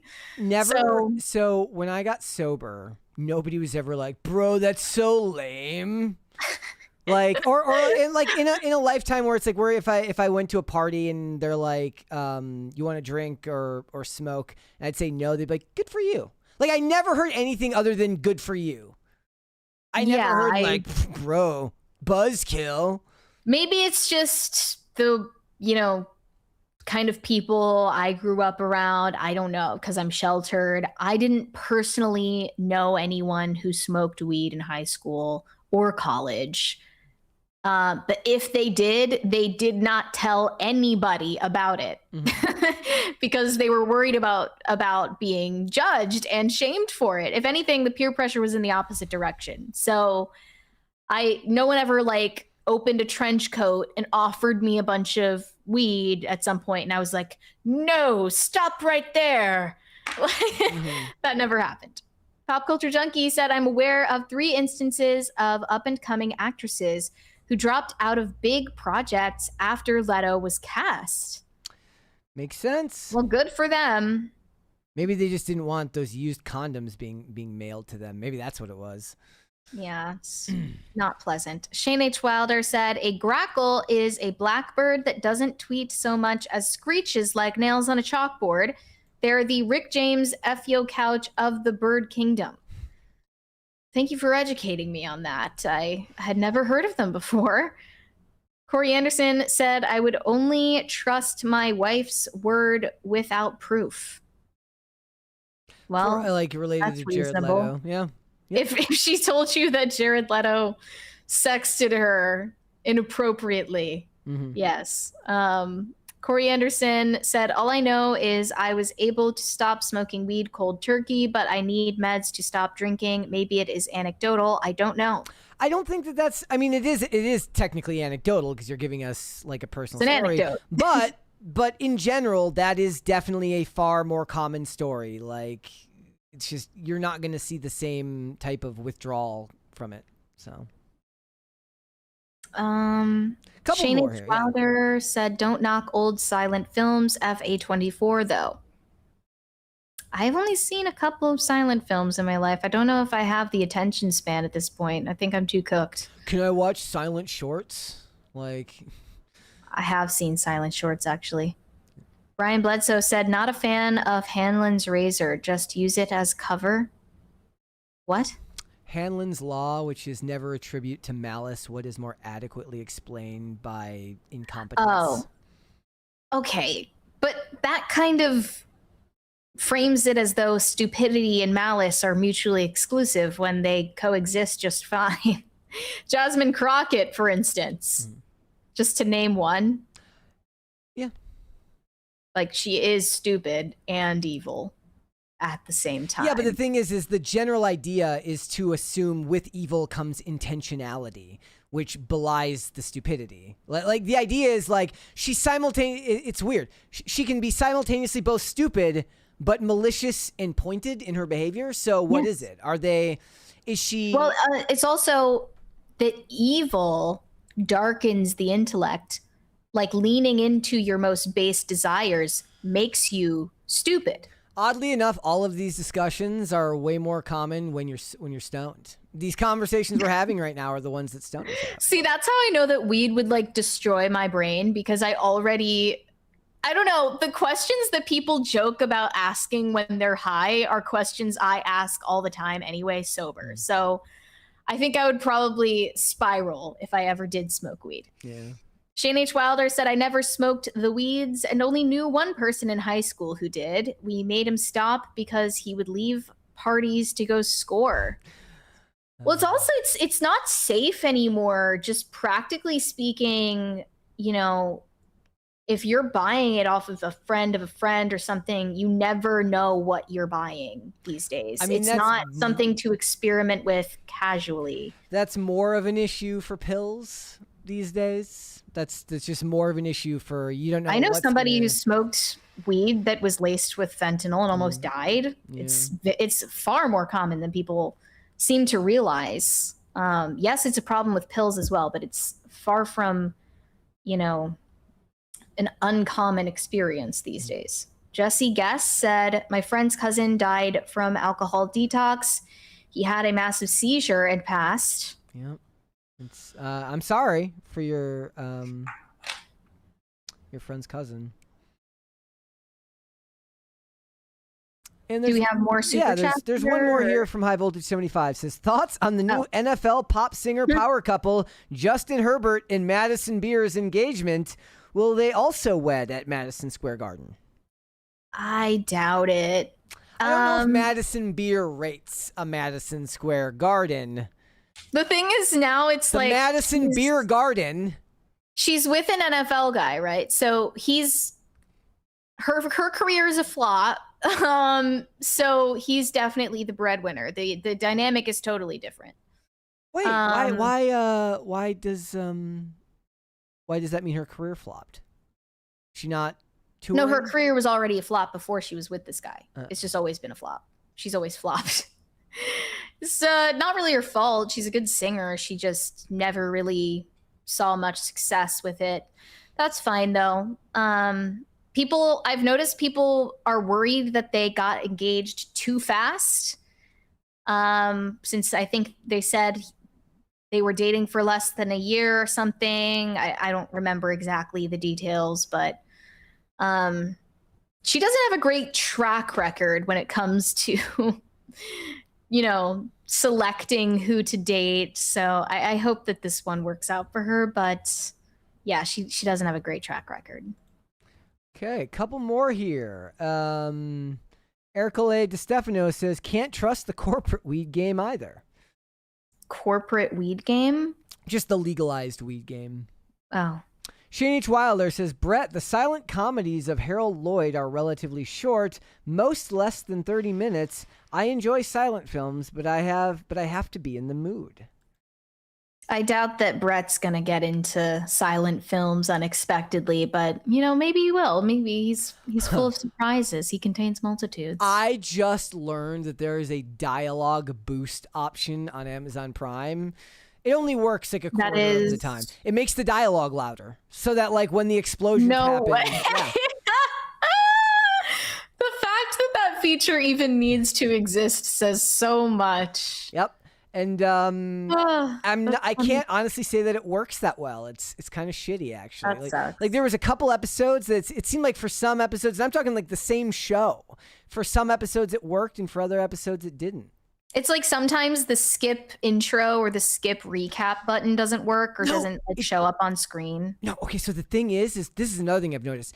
Whoever's in charge of doing the chapter marking for the skip intro button, they're lazy as fuck sometimes. So I'll watch a show, 8 or 16 episodes, and it'll be in like one part, one episode. It'll be at the very end of the intro. The next one, it'll be a little bit before the end of the intro. It's never in the same place every time.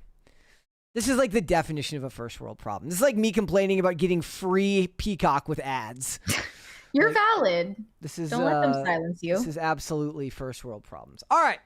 Ladies and gentlemen, before we go, hit the like button on this episode and subscribe to the channel if you are new here. You've not subscribed here yet already. Please and thank you. Remember to share the episode out with everybody that you know. The more people that you share our show with, the faster we can grow. So thank you guys so much for that. Just a reminder, tomorrow night, we'll be going to see Spider-Man Brand New Day, which means I should have a review up for you guys on Friday. At least that is my hope for that. So stay tuned for that one. I'm looking forward to going and seeing that movie tomorrow night. Also, Mikey will be back tomorrow on PCC, so that's going to be a lot of fun. Mary, where can they find you? You guys can send me validation on Instagram. That is Mary Archived. Or you can send me hate on X. That is also Mary Archived. And help me get TikTok famous. That is also Mary Archived. All right. If you guys want to follow me, I'm on Instagram and X at Brett Dasovic on both of those platforms. PCC is live 5 days a week, Monday through Friday, 3 p.m. Eastern Standard Time. That is noon Pacific. We are on Amazon Music, Apple Podcasts, Pandora, and Spotify. If you would like to listen rather than just watch PCC, you can also rate and review on Apple Podcasts and on Spotify. It's a great way to help us out. If you want to follow us on social media, Twix at popculture_show, Facebook at Pop Culture Crisis, Instagram at Pop Culture Crisis Pod. Guys, we will see you with a brand new episode tomorrow. Bye, everyone. Bye.